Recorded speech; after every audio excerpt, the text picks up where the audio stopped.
Gotta love being a Lion fan because they can't just make it easy on you. Anyway, you look at it. Let's say hi to the chat real quickly. By the way, a lot of stuff going on the show today. We're going to be jumping around a little bit. We've heard that we are terrible at interviews here on this channel, so we've decided to bring back a friend, and we're going to practice interviewing with him. We will be having Mark Austin back on again. Also, we're covering news. Obviously, a lot of you probably saw the Bad Batch situation. We're going to talk about that. We're going to have a couple of the books tailored to you. Also, really shout out to all the people who have been liking this, the new format that we've slowly creeped into you guys doing this on the dark side lately. It looks like we're getting a lot more viewers. We appreciate it. A lot more subs too to the show. So thank you very much for all the new viewership / subs. We appreciate it. Let's say hi to some of them. GT Key Comics, thumbs up high, thumbs up high, thumbs up high, thumbs up high, thumbs up. All right, there you go. Vader Pride, Darksiders Assemble. Hope you all have a great show. Good luck tonight. Peace. Cheers. We'll catch you in the rewind, Vader. It's going to be a good one. It's going to be fun. Tommy, dude, we actually had to cut the show down. It was going to be 10 hours, and then it's now going to be 5 hours. Dom really wanted us to review a book and put some... Oh, yeah, Dom. We'll talk about that in a minute. But Tommy Longbox, thanks for the sub. Great show with great guests. I'll catch all the fun of the rewind during work to take the sting off of Monday Blues. Yeah, that sucks. Have a good one. Hopefully, if you were doing all you're planning to do when you wake up, we'd still be going on. Yeah. So Tommy, good stuff. How awesome would that be? Come on, like a telethon. It'd be like a Jerry Lewis telethon. Star Wars Sunday rants laughs is what we all need. Let's go, Dark Side Crew. We are competing against a lot of stuff on the Sunday. Yeah, John. Sorry, up. Yep, up. I don't know what up means, but okay, John. Good to see you. Good movie. Hi, Lions. Lions are looking good. I mean, we're still in it. We're doing it. Hey, look, I'm loving where we're at, dude. I'm telling you that much. I loved where you were at an hour ago more than I loved where No. Wayseeker's a secret. We figured this out. Ask Dom in the back. Wayseeker is 100% a troll. All of his takes are trolls because he's one of those dudes that walks into a bar of people cheering for a team he has no allegiance. And if they're up, he's like, yeah, they're going to lose. He's that type of troll. So we have figured out that all the stuff he says, like, that's a troll type of person. Like, that's a person that just, like, lives under a bridge their entire life. Like, hey, win or lose, we're good. But, like, you're the guy that just has to come into the room and be like, hey, you guys, hey, you're stupid for cheering for teams. Like, it's going to be so easy to Marco today. It's going to be great. It's not. In the chat, hashtag Nubs. Yeah. Nubs. Nubs is garbage. Happy Sunday, Darksiders. What's up, Wookie? I don't know which is worse, the time that I fell asleep and woke up with y'all talking about your favorite spices or falling asleep and waking up to chicken finger. What's chicken finger Chad? That's your friend that went to the con. Oh, yeah, the guy you tell about. Oh, chicken finger Chad. Oh, that's right. I got to write that down because I know it. I almost said his real name too. But yeah, chicken finger Chad is something else. We've got more stories on chicken finger Chad. I have to hear this chicken finger Chad thing since I've not heard it before. No, it's just up to it's you're out. You have to go back last week to the end of the show. He's a really good friend. He's a really good friend, but like he's the worst person ever to go to a con with. But he loves going to cons, but he hates going to cons. So it's like a combination of all those. Yeah, perfect, dude. Nubs is so good that he couldn't be digested. BJ BJ, what's good, Bri? Marco's Modern Life, yo, what up? What up? Yeah, he's saying hi to all you guys too. All right, Zags, let's do the countdown chat. See if Marco explodes, and you don't have to worry about me exploding. My wife is already screaming again. And the best part is she doesn't think she's that loud. Hit it. Pass interference. Throw the flag. No flag. Ooh, no flag. Okay. Well, that's an interesting call or no call. What's up, Artrell? What's up? The refs are conspiring against No. All refs are terrible. They don't have full-time refs for a reason. Nubs will be digested in the stomach of Sarlacc. I hope so. Couldn't happen. Everybody gets it. We're seeing the true troll of Wayseeker out there. Phil, what's going on, Phil? Hi, all. Kingdom of Nerds. Hey, all. Hey. What's going on?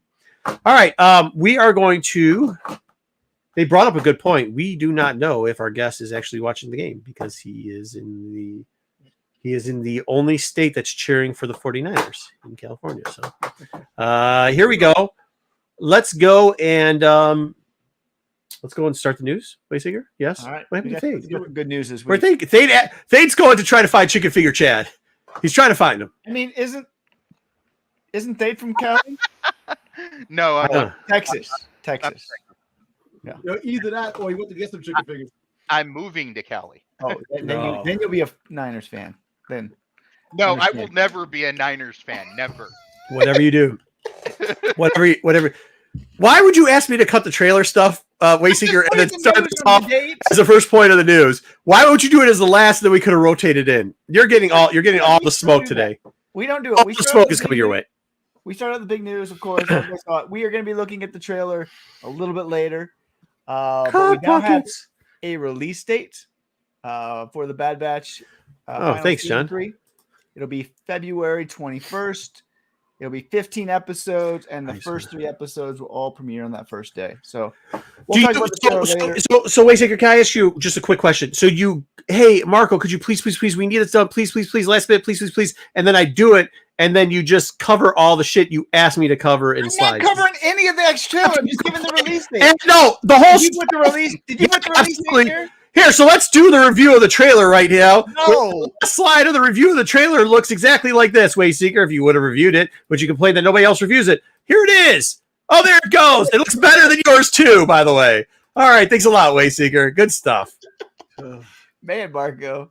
Just trolling to troll, Wayseeker. We'll talk Hey, about you it. can get away with that with Dom. You're not going to get away with that with me, dude. You started with the wrong one today. We'll talk about it. All right. Good hustle, Wayseeker. We Good got- hustle. That was the only real news of the week. So now we got about 20 things that are not real news. But this one is sold out. It's sold out in a few hours. Dom can't make it.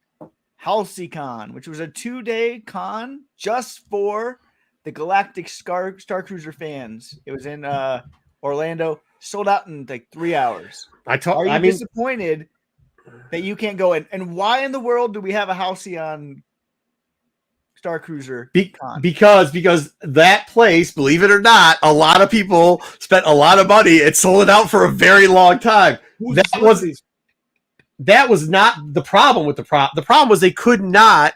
As we said, and was reported many times by anybody except for Dom, they just couldn't staff it. There was no way. It was just a black hole of staffing, bro. But why are you going to a con? That's the thing. Cool. I would have loved to have gone. Why do furries do furry things? I don't know, bro. Go to this con. That's the thing. Not me. Not me. Who's gonna be at this con? It's sold out, bro. It's Who's sold gonna out be? in 3 hours. Who knows? Dude, you gotta be some type of fan to be going to this bullshit. It doesn't matter who's going to be there. They're just going because they love this thing and they miss it. Dude, I'm telling you, I actually, unlike some of you, I had my clipboard out and I talked about 3 or 4 people that actually went here. And out of that, they went multiple times. And they didn't just it wasn't just one. It's kind of like people, I guess, on cruise ships. You know how you got your friends or whatever? There's always that one group and they all go on cruise ship and you're like, aren't you just like floating around on like a fucking, big ass boat that's like got fucking like disease all on it and stuff, and you can't go anywhere and you're gonna get sick? Well, okay, there you go. But there's a group that does it. It's the same thing with them. They just like travel all together and do this, and it's for them. Well, So they have their own personal con now. The 2-day tickets were $130. $130, or it was like $80 a day, or $130 for 2 days pass. So it's sold out. Can't go. But you see, we don't even know who's going to be there. That's the thing. They don't care. They don't care. Listen, who cares who's going to be there? It's sold out in 2 hours. They don't need anybody there. It wouldn't have closed down. That's what I'm trying to say. I don't care if it was short staffed. It was sold out, Dom. It was sold out the whole time. But then why did it close down? Because they literally could. Come on, Dom. Yeah, I don't Dom, come on. I don't buy that. No, seriously, Dom. Come on. Come on, Dom. Come on. The thing was sold out the entire time. Come on. Come on. The thing, why? Hey, how about this, Dom? Why, if it was sold out the entire time and this literally sold out, like, do you think Wayseeker's making this up? You think this con sold out in like 2 minutes? And who did it sell to? You're talking Do you think it's aliens? Blue teddy bear. Do you think it's aliens? Do you think aliens are buying the tickets? I just want to know. Do you think? Hey, look. As the saying keeps going, Star Wars is for everybody. It just might not be for me. For some reason, I became a defender of a thing I would never do. You're never going to catch me dressing up in cosplay. You're definitely not going to catch me spending thousands of dollars to dress up on a vacation as cosplay. Okay? You're never going to catch me be an adult and try to be in fantasy world and dress up and drink sugary drinks that I don't like. But Dom, I'm not questioning if these things sold out because I know, because I talk to the people that go to them and they sell out, bro. Yeah. 100%. Sorry, I Dom. don't know. All I know is that's kind of crazy, and I want to find out who the hell's going to be there. I don't know who's gonna be there. Go buy a ticket, bootleg, and go. Yeah, you can Sell a couple pops and go. Yeah. Take a camera with you and make sure that you shoot it for us so that we got some content. Here's a cool little piece of fandom that you might want to pick up if you have some extra change flying around here. Harrison Ford's original script at the time. Yeah. Adventures of Luke Starkiller. It is heading to auction next month. I guess he just left it in London at some point and it's been at somebody's house for 50 years. For a long time. Finally selling it. It's only 15 grand? That seems pretty cheap. That's it for the script, original script. I don't think that's that outrageous. I don't either, because I think it's got the provenance, right? Yeah. Like you could track this. So like, yeah. I mean, if it's got the provenance, why wouldn't you? I mean, that seems very reasonable.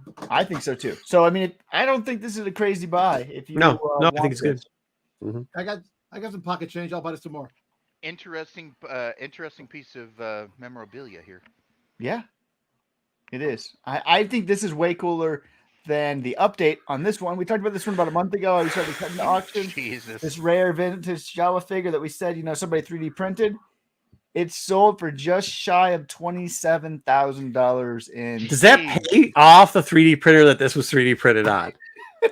Because I think 3D printers are pretty expensive. So I'd assume this is probably like a $200,000 3D printer. So he's probably got to sell about, 100 more of these, and maybe he'll get his money back eventually, including cost of material. But... in 6 months, it's going to be like dude found third one in his attic. It's what's going to happen. We're going to find out.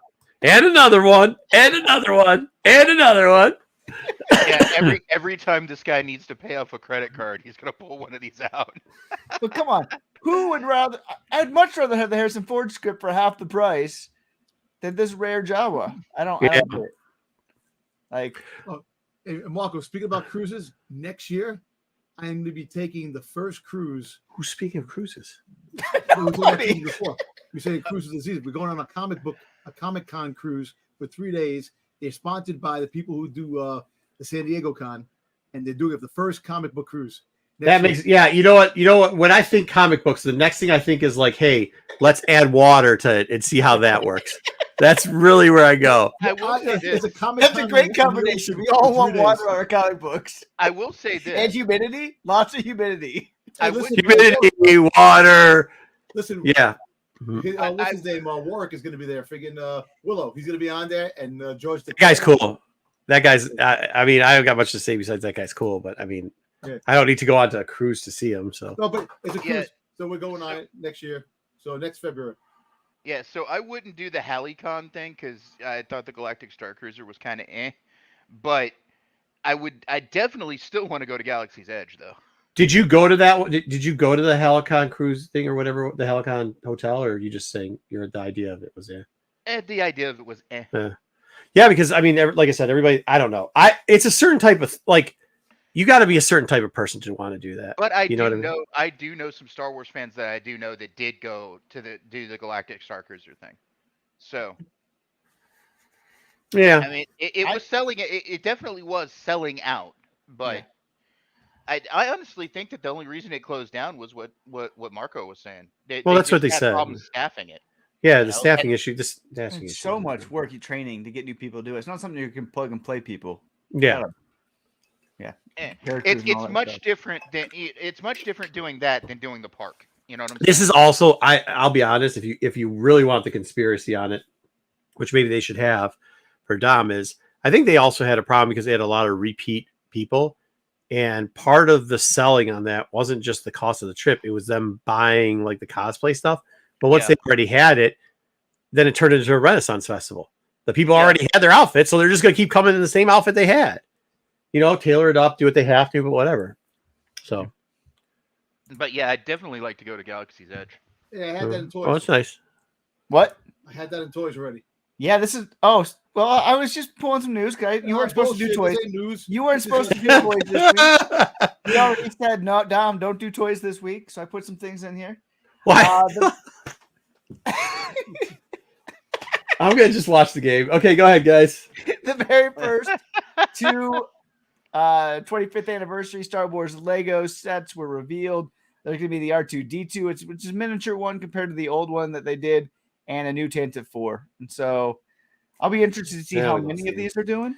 But I think that R2 looks really cool. It's 1,000 some pieces. So I don't know. I might get that one.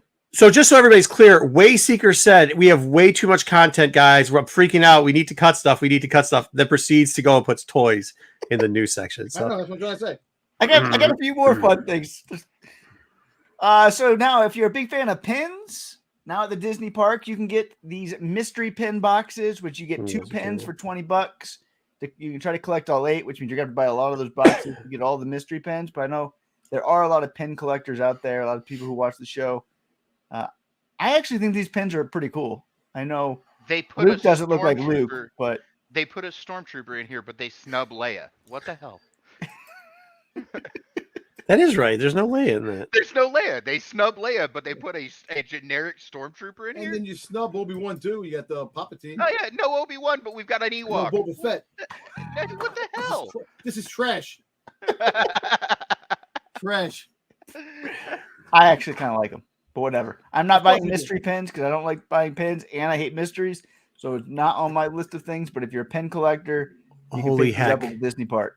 Hey, Dom, when you talked to our guest, did you say 9:15? Yeah. And he's on the West Coast, huh? No, I just said I told him 9:15 Eastern Standard Time. Oh, okay. So he knows. He knows. All right. Hey, listen, he knows. All right. Yeah, he's probably enjoying the game. We lost this one. 3 minutes left. It's unfortunate. All right. Ashley Eckstein will be launching I Am No Jedi product line.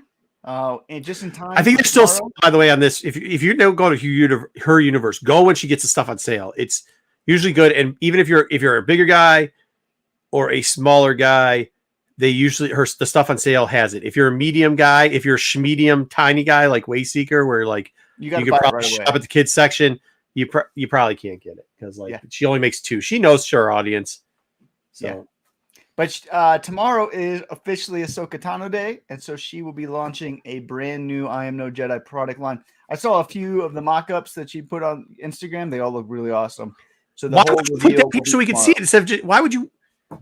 What? Wayseeker. Why would you show us that instead of this picture so we could see some of the mock-ups? I couldn't get a good one because it was all with her and her husband, and they were doing dancing. JJ, I must buy at least 3 or 4 things a year off that website, so she can keep coming out with new stuff. I knew Mark would be interested in this one. Yeah, dude, I love it. I buy it dirt cheap too. Like those sweaters, I'll get for like $5, and the quality of her stuff. I mean, I know why it's priced the way it is, but I buy it at like 70 and 95% off. So like, there's a couple of Boba Fett shirts that I was looking at that are pretty cool. I don't like putting pictures of people on here, so there was no pictures of the actual. Oh, so she had models. I get what you're saying. Yeah, I don't like that. Yeah, it's a little. No, I get what you're saying. Darth Maul, Black, White, and Red was announced this week. Oh, so now you're covering comics too at this point. Okay, good stuff. 4-part. Did you put it already in there? No, because we cut stuff down. Do you remember the conversation? A 4-part conversation. Dom, how many times did Wayseeker say we have to cut stuff down? Oh, okay. I know, right? Yeah. Wayseeker, just be honest. You had no news this week.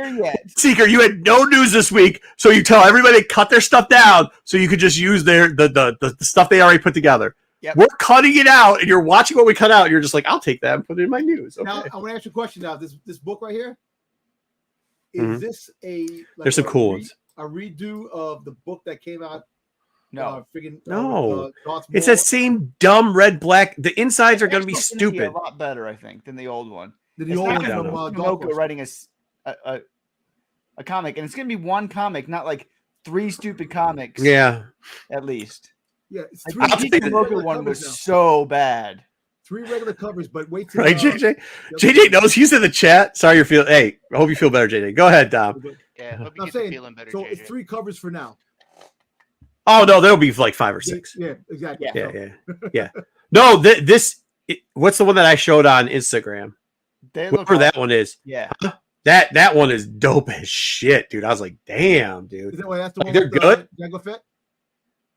No, that was the other one that was in the group chat that I showed you. That was something. That's a different book, Dom.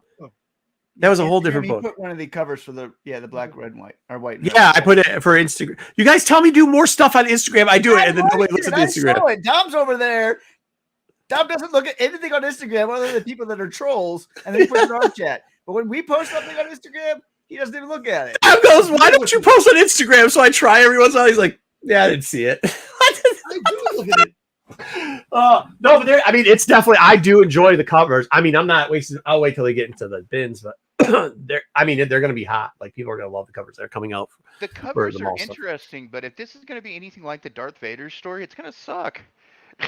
I don't think it will be as bad as the Vader one. The Vader one was probably the worst story of all time. Yeah, well, okay, yeah, The yeah. Marvel Well, this is, story- but this is part of the thing with it too, though. The covers, no matter what Dom said about how hot they are, people buy comics because of covers. We can say whatever we want about it, but that's what they do. And these covers are fire, like they are. Oh yeah, they're great. I like a couple of the Vader covers, but like this, I hope the story's better. That's all I'm saying. I mean, Dom just bought. He just bought the reverse, whatever the negative space stuff, and I don't even think he knows what books they're for. Wayseeker woke up and chose violence. Yeah, he is. That is true, right? I wonder if Maul will have legs. Yeah, we'll find out. We'll see. We got 2 delays again. We talked about last week. Again, they got delayed. I don't know what's going on with Marvel. This is something we probably need to keep an eye on because they keep delaying Star Wars comics. No. We talked about this when we talked about the thing last week about the printing, them having problem printing books.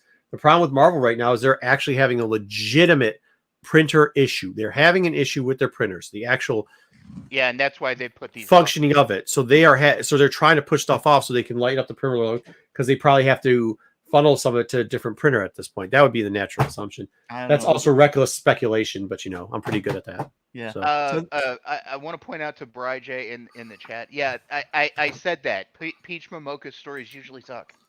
No, that one was the word. Don't say they'll come for you, Thay. Don't say that. will. Just that. They One. will. This vision story's been pushed 4 times now. Yeah. I'm kind of which worried about that one. because I like that. I want that story. I have that one, Dom. We got the. Yeah, see, this is my man on the inside. This is why I told him to reach out to me. He said new rollers. Exactly. Yep, that's what they're doing. They're trying to get new. Yeah. Death said, so this is like the book that they're coming out with. They're going to be redoing this book. That's it. They aren't going to redo that book. What are It's a you good story. talking about? All right, this one, Marco was right. Also, Seeker wasted my time with this nonsense. I got to give Marco props. The This Dr. one Afra, dropped. The thing with Dr. Afra, Bounty Hunters. I sent you the picture. It's not true, Dom. Michael Siglin came out and said it's not happening. More importantly, The I said director this is fake. of Marvel. I said, guys, this is probably a misprint or it's fake. You, Dom, said there's 100 things about it. Now, please, Wayseeker, inform him All what the I said was, Marco, can you look into this one? Because this one seemed really weird. It was a weird name, and this popped up on Friday where a Afra Bounty Hunters new comic series was potentially coming out because we saw it on TFAW, whatever. And I said, Marco, look into it. Marco said right afterwards he looked into it. I can't find anything about it. I don't think it's real. And then about 2 hours later, Michael Siglin, who's the head of Marvel Publishing, said it isn't real. This is not happening. But that's kind of what I said. What I said is this an overseas yes? And I said, I think with everything I've looked into that it's either a misprint or an exclusive. And so it turned out to be it's not happening. But I still think something's happening. So I don't think it's this. I think it's a dumb name. It almost feels like, this was filler for something that's coming down the road, and the dates except for weren't how right, they all that's not right. the only way this would be a spot. Well, okay, so there's 2 things that screwed up on it. The UPC code is typically there's a couple numbers in there that indicate that it would be in the realm of a form of trade. Yeah, a form of trade. Also, 2, that's part 2. That's why I said it might be a store exclusive because they added it onto their own site, but it links to nothing else. And if they know that there's a store exclusive coming out, odds are they probably, you know what I mean? They have that going there. So we'll see. I wouldn't be surprised if we get news about the new Afra series as soon as this week, because Afra's next final comic is coming out next this week. is John said, got it. It's Afra and Nubs are teaming up. I would love an Afra Nubs team up. It could be a cover for FC. It could be a cover for an FCBD. But I know Dubs on no, because the FCDB does that the midpoint of the code's not the same. It wouldn't be an FCBD. However, it is overseas, so it could be different. It could be exclusive just over to that portion of it. It could be a trade that they're doing a certain trade portion for it. You never know what it could be. Yeah. It just I wouldn't be surprised if we find out some news this week with Afra ending about what's coming next. We'll see. Mhm. We got a book to read for people who are big High Republic fans. We got the book coming out on Tuesday, Escape from Valo, which is the new middle school book. I am super excited about this one. This one is written by Daniel Jose Older and Alyssa Wong. I can't wait to see what Alyssa Touchdown, Wong Detroit. does in this book. I really think she's on the Kevin Scott trajectory of where they're moving her from comics to publishing, and they're going to be using her a lot more in the novels section. And so this will be, I think, the continuation of that from the short story to this novel. We'll see how it goes. Early reviews are not very good judge, but they're positive. But early reviews are always positive. I mean, the High Republic, well, not always, but the High Republic stuff, and this is where we say it, is like it is crazy. I know Dom doesn't believe it because he probably somebody he watches it, but like the actual people who are responding who aren't bots, because some of them are like, I've never read this before, but this is where I got my interest point for High Republic. For some reason, whatever fan base they're tapping into is fanatic. When it's the fanatic of the fan base. It's like if you live in New York and for some reason you're a Cowboy fan. It makes no sense, but it happens. So, do you guys remember back in the 90s when they did the Young Jedi Order books? Yeah. That's basically the same thing that's going on here. Except way bigger. Way bigger. It's a way bigger initiative, yeah. And I think they rolled it out a lot better. The fact that, like, how they're selling out of all of their like standing room only for their presentations is just crazy for the High Republic. Dude, this is what's interesting. So this is the interesting part. Barnes and Nobles has always done exclusives forever, as I can remember, especially in the Star Wars books. Yeah. Till High Republic, and it wasn't even the first High Republic. Well, it was the second. Once after the pandemic broke, they were never selling out. You could go there 2 months later and still get the like fold out Barnes and Nobles. That is not the case anymore. Like you have to be there the week it's coming out. You should pre-order if you want those type of things and everything like that, because it's just not. And when you see that, I don't remember that ever happening in Star Wars before through the history of Star Wars. You know what I mean? Like sometimes with the comics, but as far as the novels go, I don't remember that ever happening. I could be wrong, but I just don't. Well, it could also, like, I talked about it back in the 90s doing that, but like it could have also been just like isolated areas that it happened in. Not a huge internet presence back then. You know what I'm saying? Yeah, for sure. Yep. Listen, Wayseeker, you want to put in the news? You have Billy D. Williams going to be at Barnes and Nobles near me signing books, autograph books, his novel that came out. You should have. He looks really good, by the way. He looks really Dom, good. you can let me know if you want something in news. No, I just got my friend sent me the link, but I can't do it now. I can't add it now. Guys, let's go. Let's go. There's a good chance if Marco can, actually find his way to Barnes and Nobles, that we'll review this one next week. So it's middle school book, so it should be super quick read. Who was it Saturday special yesterday with me? He has a baby beef with him. Who does? Who's got a baby beef with me? Nobody does. Buffy the guy. Oh well. Get it. Oh, damn. All right. This one's for Jedi. He's looking forward to this one. The Star Wars, that's manga. Sorry, I misspelled that one. Not mango. Manga anthology, which will have a bunch of the different stuff from season 1 and season 2 in manga form, will be arriving in May. So this was just announced. I actually think this one could be a really cool manga. Hey, Sarah.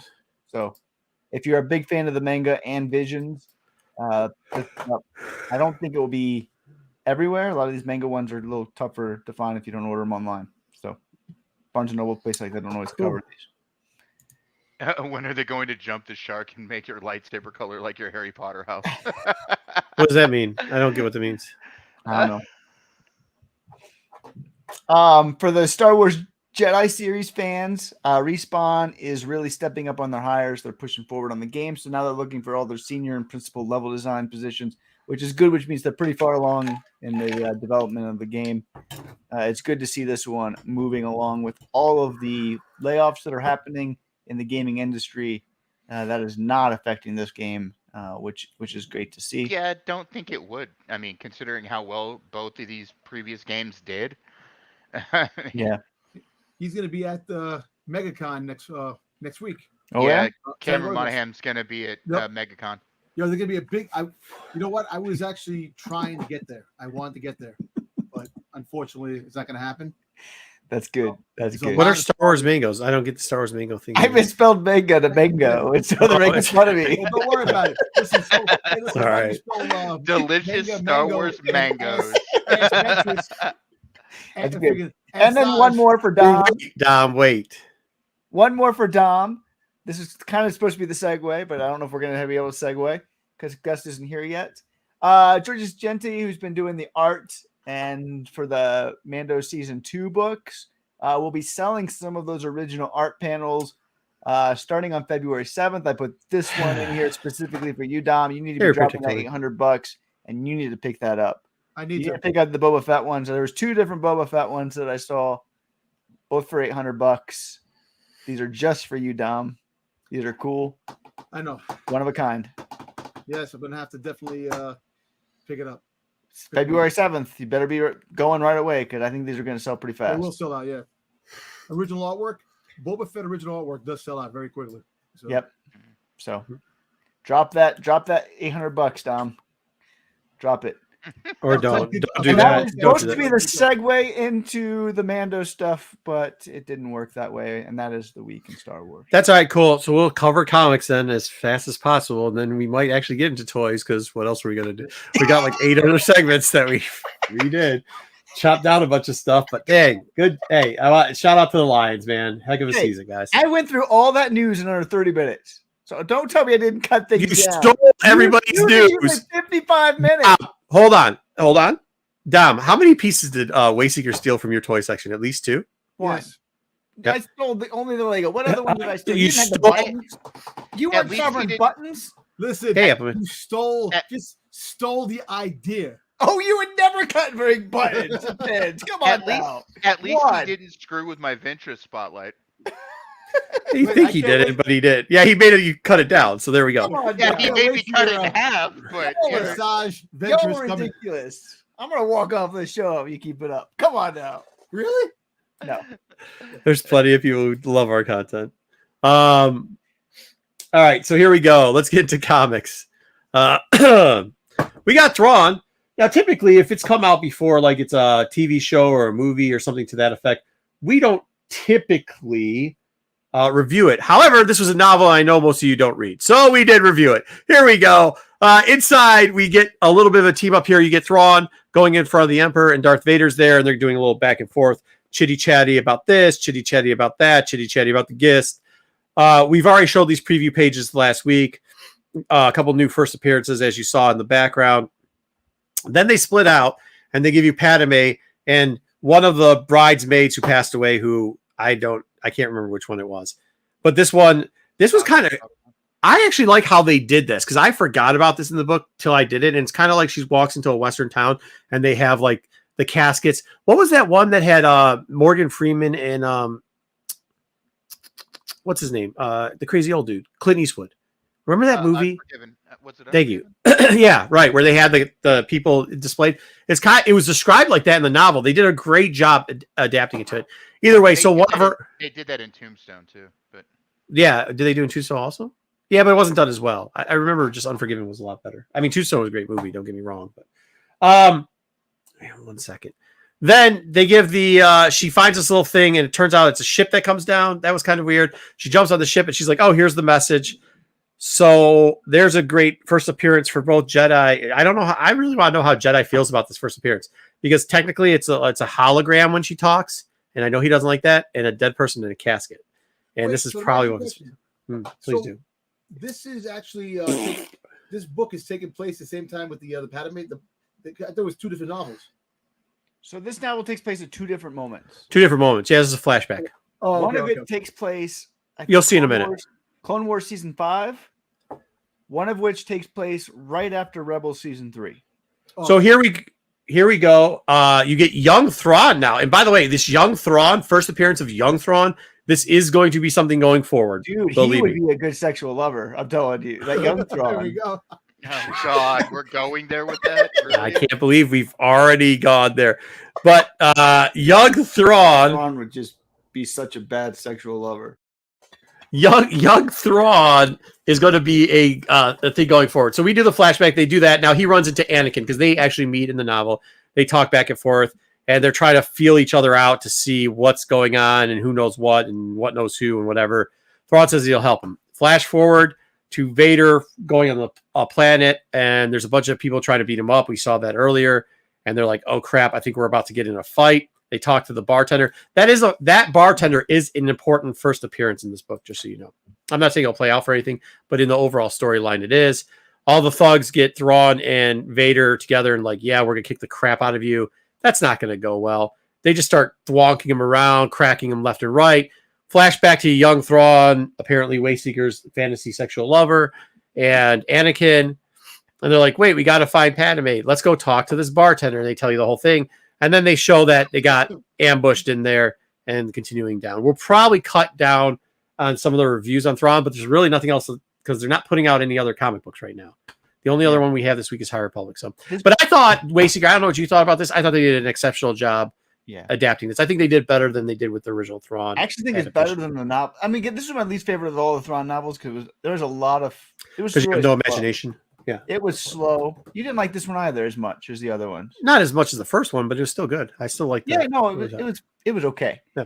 But they were able to bring out some of the best scenes. I feel like that fight scene in the book was really, really well done, and how they were able to bring that to life with art, I thought that was great. So I actually am more excited now because of this first comic going forward than I was leading into it. So both the Lions and myself are more successful than you'll ever be in your entire life, Brooklyn. Exactly. No problem with that. I'm ready for how far they went. All right. Coming at me with a new nickname, Mouse Minion. Is that what they call you? Is Mouse Minion? Yeah, they call me the Mouse Minion now. That's actually a good one, though. He's never usually that good. That cover is so good. Yeah. The Lions lost. It was close, but they lost. Thrawn and Vader are throwing. Dude, it's good. I thought they did a great job. I think they did a great job with the interaction of that. I think they did a great job with flashbacks. I think like Wayseekers, like that part. I think that part where they had Padme was really boring in the it was drawn out in the novels, but how they illustrated it, they did a great job. So it's good. They did do that adaptation so very well. So. Yep. All right. Next up is we're finally getting another High Republic adventure book. These things are taking forever. Great A cover. Really like what they did. It's 32 years. It's all right. That's still that B cover is amazing. I don't know. I love the A. I think they're doing a great job with B covers. Yeah. Yeah. B covers. Great. I guess they're doing a little bit of this and kind of getting you, but if you're reading novels and have just basic understanding of the High Republic, they're trying to tell you who's missing and who may or may not be alive. Obviously, but do we care about half these people though? That's the thing. Like the bottom layer, like who cares about Padme Bibs? Is that we're caring about Bibs? What's going on here now? What about Ishtar Tai, the person that we couldn't figure out if it was just like some random like person in the background that they put in there for a bit? Yeah. And my kid said that Padme Bingdo Sep looks like a green cow. And I was like, oh, Jesus, it's not a green cow. So, like, can't we just have some people die? Like, can't we just, like, that's the other problem. Like, at this point, we just need some dying. But here you go. There's some people. The green cow, apparently. We get a little bit of a flashback for Starlight. See, this is why Dark Horse, I'm really disappointed. We can talk about it a little bit, but I'm kind of disappointed on how Dark Horse has been doing. And we'll talk about it probably a little bit after this. But, like, this book should have been out a month and a half or 2 months ago at this point. But we're getting a whole, she's grown up now. She wakes up. There was a question. Wayseeker thought this character was dead. I'm still questioning if I don't think he is dead, but she goes in. What was the guy's name? Kix or whatever his name is. The boy that was Kix. That's him. He looks like he woke up for a little bit and then I don't know, too many bath salts and fell back asleep. I don't know what's going on with him. She stole his fur collar, so that's pretty dope. But she's putting together a uniform that so she can blend in because she knows there's a bunch of Nihil around. She starts going partying at the bars with them, hanging out. Then they're like, yo, dude, I think you stole some stuff and I'm going to kill you and beat you up. And then she uses power and is like, yo, I just threw him into a wall. And then she puts on this mask and she looks pretty badass. Actually, Dom, this would make I think her and her outfit would make a hell of a Black Series figure, to be honest with you. It would. So she's still got the bat flying around with her, which whatever. But eventually she goes, she fights a bunch of people. She catches back up. Remember, Crix had the other person that was part of the like thing. It's Lula and Layla or whatever her name is, and she's now hanging out with all her pinkness, and they're dating. But yeah, it was a little confusing. I think that's the biggest problem. Since they're not pacing this out properly right now, it has been a little bit confusing. If you are confused, I give it to you of where people are, who's alive and who's not, and they're using way too many flashbacks to scenes we've already seen, even though we already know these people are alive, which doesn't make any sense. So they go get Court. He's still alive. We know this before the first book because we already knew that. I don't know why we need a flashback. He's being a badass, killing people and taking one of the weirdest droids I've ever seen before. Looks like a hydrant droid. I don't know what we're doing with that. Leela's been getting a whole group of people to follow her for some reason, but then they turn on her to start trying to beat her and stab her with broadswords because now all of a sudden broadswords are a thing in Star Wars. It's not just like lightsabers and daggers. We have legit ass like broadswords from they were Final broadswords back Fantasy. in the Sith Wars too. So yeah, but that's no longer canon. This is reintroducing into canon that we have it. They also had Pegasus people and flying ships back then too. So why would it be hard to believe an actual just regular sword existing in Star Wars? I mean, think about it. You have vibro axes and stuff like that. I mean, it's not a big deal. No, it's just different to why would you reintroduce that when you have such things as vibro axes and stuff? Anyways, here we go. So she started to run away from the group, and then of course they throw a grenade bomb above everybody. It doesn't blow anybody up; it just says it. And here comes Crix to save them all. This wasn't the best of books. It kind of was. I don't agree with you on that. It was 20. No, because of the flashback and the waste of time. Like what? It was really 7 panels. This book was 7 panels long of goodness, and the rest of it was not good. They're just setting up. I mean, people thought that Lula was dead. No, but we know she wasn't dead because they already revealed it. At the very end of the thing, we found out that she wasn't dead. So they gave her story about where she's been for this last year. Right, I invested in Lula, so I wanted to know. Wayseeker. Oh, this is where the troll comes out, Wayseeker. But this is it. This is it, dude. We're already 3 months into phase 1, and we're still doing Dark Horse's problem because Dark Horse isn't releasing shit. That's not the comic 2. If we were on issue 3 or 4 by now, which we should be, it wouldn't be such a big deal. Yeah, but the problem is Dark Horse is spending 2 months to get a comic book out. But we can only rank it by when we get it, and when we get it, it's late for this to be coming out with because we've already received the story. So that you have to have some context in there, Wayseeker. You can't say it's good because it had promising, and if it did X, Y, and Z, it's good. I wanted to know what happened to Lula. But it didn't. We already know though. We already know. I got that in this book. I got what happened to Lula. Well, we already know though. But we already knew. We did not already know any of this. We have not got Lula's story anywhere yet. Where have we gotten Lula's story? She's alive. We already knew she was alive. Yes, because it told us that at the very end of issue 1. We didn't know what happened to her in that year. That has never been revealed. She hung out with Crix. Either way, it's a pass point if you're already telling the story further down. It was kind of a waste, Wayseeker, unfortunately. All right, next week we've got Dr. Aphra 40. Yeah, Dr. Aphra 40. I don't know how I feel about that the cover in the middle. It's a cover though. 25 cents. I love the A cover. The A cover brings back the issue number 1 cover. And so I like how they, envelope it. The 1 in 25, I'm not a big fan of it. Doesn't really look like Aphra to me. See, that's it. I know some people are going to like it because it's just a different take on it. All right. Next up, F.O.C. F.O.C. We have that awesome 1 in 25 cover. We've got a bunch of other Thrawns. We're going to get the second portion of this. Obviously, we're going to have more Anakin storyline in it and more Vader storyline in it as it proceeds. Look, man, these books have been going. There's a second print already on the first one, which is not the greatest of cover. That's what it is because I mentioned the second print. It's not F.O.C. till next week, not this coming up week. Star Trek cover like he's getting beamed up. I don't know what that means. But this will be F.O.C. in 2 weeks. So if you didn't get a copy or you don't, I don't know if it's going to print out a good copy of this because the copies that they printed out last time were pretty shit. But it was selling good. Let's just say, even though the cover sucks, this is better than giving us a different color of the same cover. Oh, I love this. Yeah, or an indoor or an inside panel. No, I'll take this all day long. I will take this, and I'm not going to say bad things about it because this is what I want. Even though this is not the exact cover I want, this is what I want them to do. Absolutely. I'll take it. I'm not ordering it, and you can already find it on sale for pre-order, but I'm like undercover. I'll pick up one just to sell Marvel. I want this moving forward. If you're doing second prints, give me something new. Yeah, got it. So I want to cover stuff. I cut it short because we were only going to cover one book because we were supposed to have a guest. But either way, here we go. I decided to go back and look at the last sale for all the other, because the one in 25 was pretty dope. And I noticed that some of them are already selling up $30, $40 in pre-sales. I want to go back real quickly and look up some of the other Thrawn from the original series that is not Matina. The one in 25s. We have number 2, and this is why, because number 3 has the same artist. How do you say the guy's last name? Shalvey? Shavli, whatever. Shalvey. Yeah, Shelby. He will be doing the cover for number 3. They haven't revealed it yet, but when they do, we'll get it out to you. This is probably one of the least popular of the variants. However, over the last 3 to 4 months, it has been increasing in price overall. The last Raw sold for $94.76.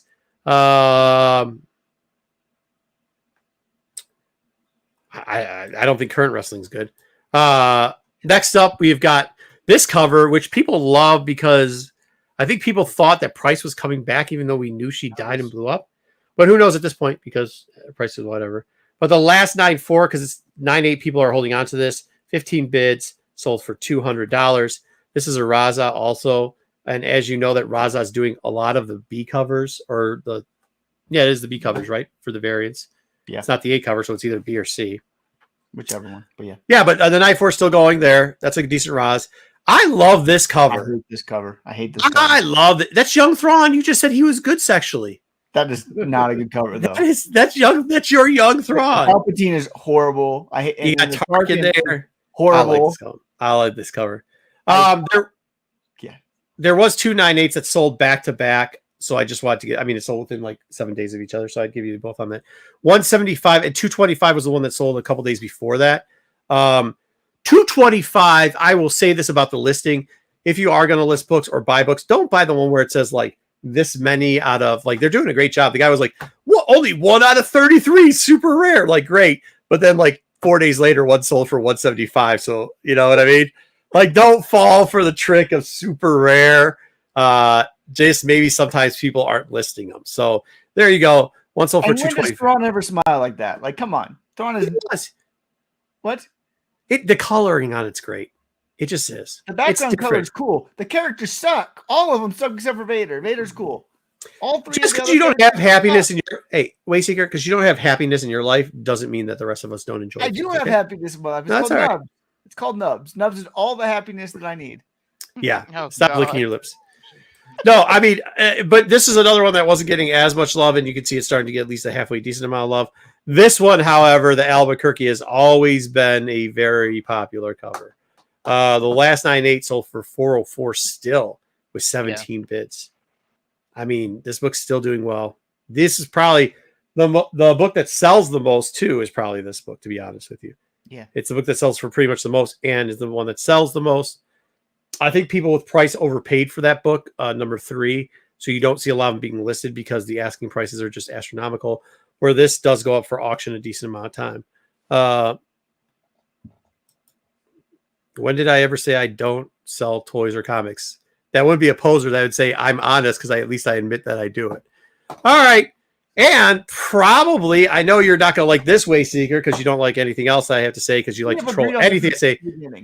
This is the most important one of them. Luke Ross is probably the most underrated. I own 4 of these because I think it's not only one of the better covers, but also one of the most underrated covers and has some of the most impressive first appearances. And for the longest time was extremely undervalued. I am actually highly surprised that 9.8s now are going for $25.50 still to this day, because I think they reached 300 at one point. But with 24 bids, it looks like it's auctioning up. And this, to be honest, has one of the ones that's selling pretty close to the Albuquerque as far as volume goes. None of them come up a lot for sales. I think we're going to see more and more here go on sale as the series dies off. But yeah. I do wonder if another Thrawn series makes these a little bit less desirable for some people. Because they're I don't want to collect all the 125s with the realization that there's going to be another Thrawn series, which is an inevitability because you're going to do the trilogy if you've already done 2. And so will people collect them all, or will there be some that just say, you know, I don't want to collect them all? I think when it gets down to the $200 and $225 range for 9/8, they're going to be collecting those.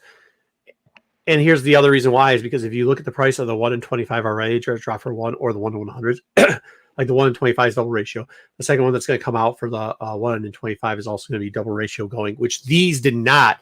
I think honestly, out of 3 of these books, I think I bought one of these books for $8. This book, I bought it for $8.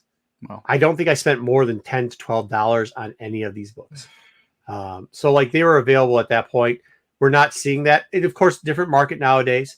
Also, people are a little bit wiser now too. I don't think they're getting suckered into buying like bad stuff because you can actually listen to people who, I mean, we might not always be right, but we sure are right a lot of the time. And we'll tell you the truth of what's inside a book because we actually read them. So like when we're saying we read the novels and it's important and blah, which I think we're going to see some of the reason why it's getting important here towards the ends of these, toward the ends of this series anyways, the new series that came out.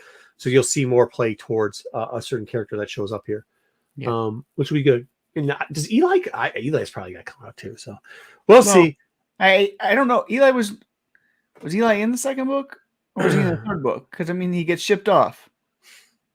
Yeah, he gets shipped off. That's what I'm wondering. I can't remember if they did like one chapter of him in the second. I don't book. remember. We all love Eli, but Moose Minion. That is a good name. You didn't come up with that with yourself, BK, though. We know it's true.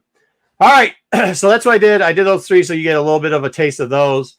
We'll probably review them after all the 1 in 25s come out because we're getting the 1 in 25s for all the new Thrawn series for all 6 of them. So, and they're going to use some of the same artists for them, so just look out for that. As the top was all messed up. They were all messed up, Wookie. Like the 1 in 25s all had progressively worse problems with it. So they do. They need to get it figured out. All right, and that is what we've got for that.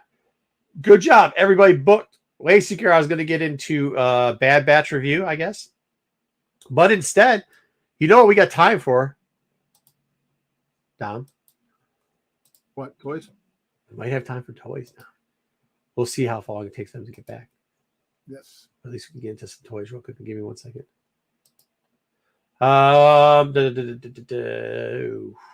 Where is it? Okay. Let's see what we got here, Dom. What'd you put on here so we can crap on Wayseeker? Let's do it. Processing. Yeah, there you go. Thank you, Sticks. All right, here we go. Dom, what do you got here for toys real quick? All right, so London had a toy fair just recently, and supposedly had some reveals, but not much. So these are the mini pops, the little bitty pops that came out earlier. The Star Wars bitty pops, I think, small. So they came out like little Death Star display to put the mini pops on. Oh, good Lord. Like people like these mini pops, which is kind of crazy. You know, so big pops. All right, so Hasbro had a live stream.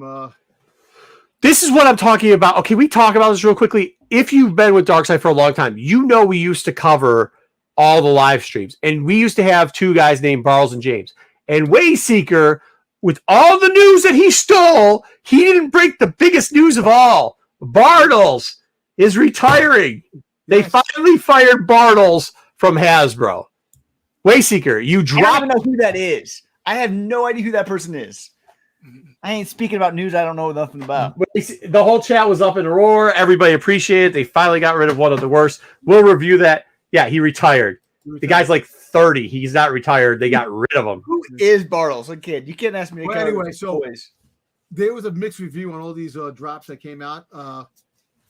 So you got the battle droid, you got the destroyer droid, which is pretty cool if you want a Black Series destroyer droid in your collection. Then you have is that him? That's Bartles. That looks very feminine hands for male. That could be Bartles. Yeah, so you have this drop. You know, pretty cool. These are the face. JJ, send us a picture of Bartles and James in the chat thing so I can show who we're talking about. Yeah. All right. Oh wow. They give you Fat Thrawn. The new Thrawn. It's a new sculpt. It looks like a new sculpt. It looks pretty good. Yeah, it's a new sculpt. It's Fat Thrawn. This does not look good, Don. There's nothing good about that. That's not good. Oh, do we Well, have the well, Bartles? exactly. We might have the Bartles and Jay graphic. Do we have it? Send it, Why Eric, do if you got it. Why would you think this is good?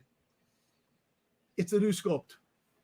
I get that it's new, but that doesn't mean it's good. I understand it's new. Why is it good? That's what I'm asking. If you want new Thrawn, that's what I'm saying. A brand new Thrawn instead of having the old one. You can't. I understand that, but I'd rather have the old one. I'd rather have the old one. Yeah. Okay. Whoa, what's he doing? A dance? All right. So we got the Ventress series. You got another Rex coming out. You know, didn't they have Rex before in the Ventress series? Yes, maybe. I don't know. Vintage gets So everything. this is the Bad Batch version of Rex now. Okay, That's fine. the same old, different packaging. We're getting more Rex. No problem with more Rex. Yeah, you just want the young and sexy Thrawn there. I mean, who does it?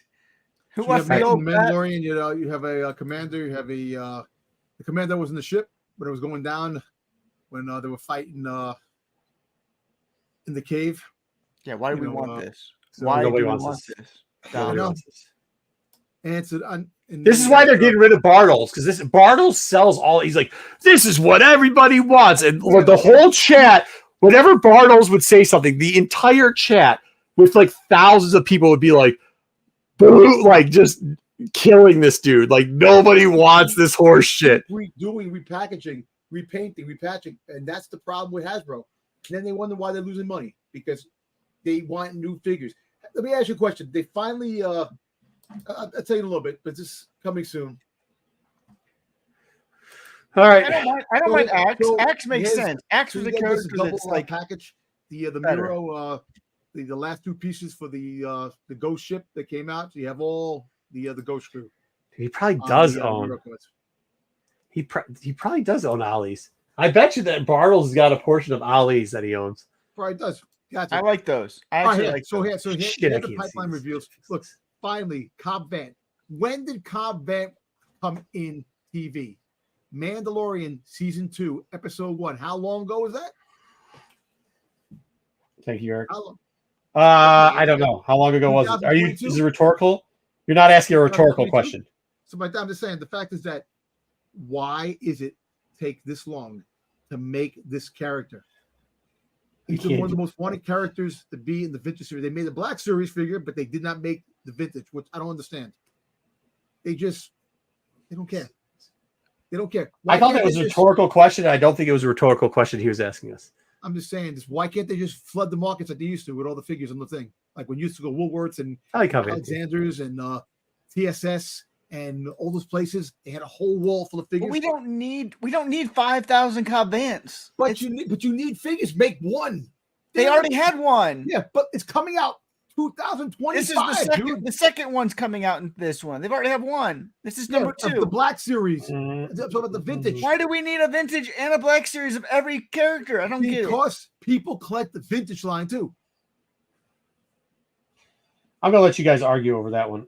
Anyways, next up. And here's the Black Series. The Black Series line. I know. How is it a vintage figure when it's only 3 years old? Oh, this is really shit. So this is all the Jedi Survivor 3-pack sucks.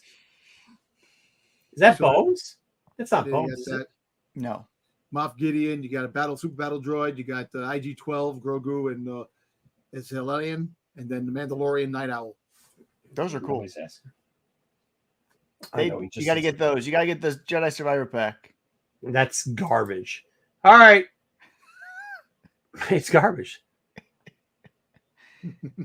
What do we got, Dom? All right, this is the Attack of the Clones freaking retro figures. You know, you have to make the original retro line, which I'll probably buy the Django. That's about it, and maybe the General Grievous, but the Django more I want. These are Nice. coming out Okay. pretty soon, whenever they get a chance. Or not, so now Enox is coming out. They have a statue from Gentle Giant that's coming out. This Okay. is like a 7-inch statue. Don't know the price just yet. Oh my god. You got one of the night troopers. Love junk. The mini you get to go too fast. Oh wait, sorry, because I'm forgetting all it. Yeah. Okay, well, I'm going too fast for. Did we see this last week? No, this is new. No. Oh, This one's okay. new. So you have the Night Trooper that's coming out with the black helmet, which is pretty cool. You know, if you like the mini bus. I don't get this either. Why do we need both? I don't get why. All right, the reason why people like the vintage, the original retro line, they like the old Star Wars type of figures with the 5 points of articulation. They like that. That gives a childhood feel. The other stuff, the vintage collection, which is fully posable, is the new wave, and then they got the Black Series. They have 3 different lines. Which does it make sense? No, but at the same time. Yeah, Wayseeker wasn't around when we used to cover all this stuff. Yep. All right, next up. There is the Lego right there. You have from episode New Hope, the friggin' the bridge scene right there. Okay. When they came onto the ship. This is coming out soon. And go to the next one. I'm going, buddy. I'm trying to also pull up Barrows and Japes. We got this thing that he already talked about. The R2D2 they had in the that's coming out. They have a C3PO coming out too, which I don't think we covered. But this is and that's it. Well, that wasn't bad for toys. So yeah, Wayseeker stole a bunch of stuff and called it a day. One little slide. Marco's just mad because I wanted the Lions to lose, supposedly. Oh, that's literally what you said when you came in. The first thing you said. I said the Lions were going to lose. Not that I wanted them to lose. You I said the Lions were going to lose. It's okay, dude. You still said they were going to lose. Yes. Yeah.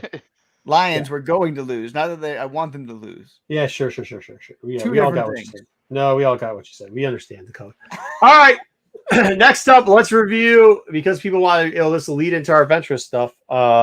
So for all the key books and everything like that. But let's review the 20 slides that we did for the trailer. Now, listen, we've done this trailer stuff before. Everybody sees it 100 times and tries to break it down. We didn't do all that. We're just going to give you a once-over kind of, oh, man, Campbell's crying. Yeah, we should kick field goals, bro.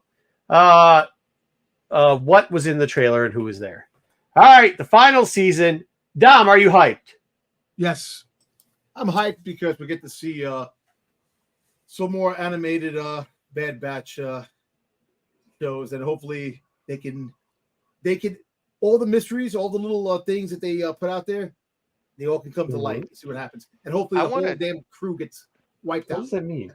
What? I want to know what's going on at Mount Tantus. You want Tantus? Yeah, I want to know what's going on at Mount Tantus. I'm hyped. I know JJ's not hyped. Season 2 was a train wreck. It was a colossal failure. It was like the worst thing I had to watch, and Marco made me piece it all together, which was like the most miserable part of my last year. It was well, I mean, that stuff happens. So I was a new person, and I had to do that. And no, but because you're the person that's always like, "Hey, put this stuff together." I'm like, "It sucks." And you're like, "No, we need to do it." And I'm like, "Okay, then go do it and enjoy putting that garbage together." So it was. You actually thought it was good. You kept giving good reviews, and I kept saying it was trash. And then you came around and said it was ended up trash. Season 2 was trash.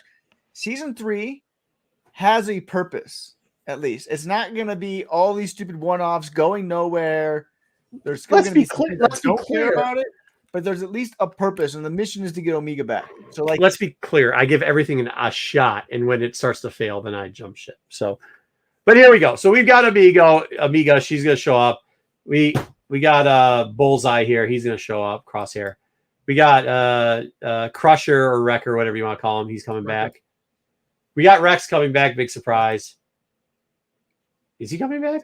Oh, you got is Tech coming back? I guess maybe this could have been a flashback. We'll see if he's coming back. That's not Tech. That's Echo. Yeah. Who is this? Does anybody know? That's a new character. Looks like a new character. Well, it's probably not new. They're all old, but yeah, it's a clone. Well, you have new characters. New. What's up, Mojo? I mean, somebody's got to die, so Tech doesn't need to come back. But I think JJ's right. I think Tech. I put him in here anyways because they showed him in the trailer, so we got Tech. Tech will come back, but like they hinted that Tech's coming back.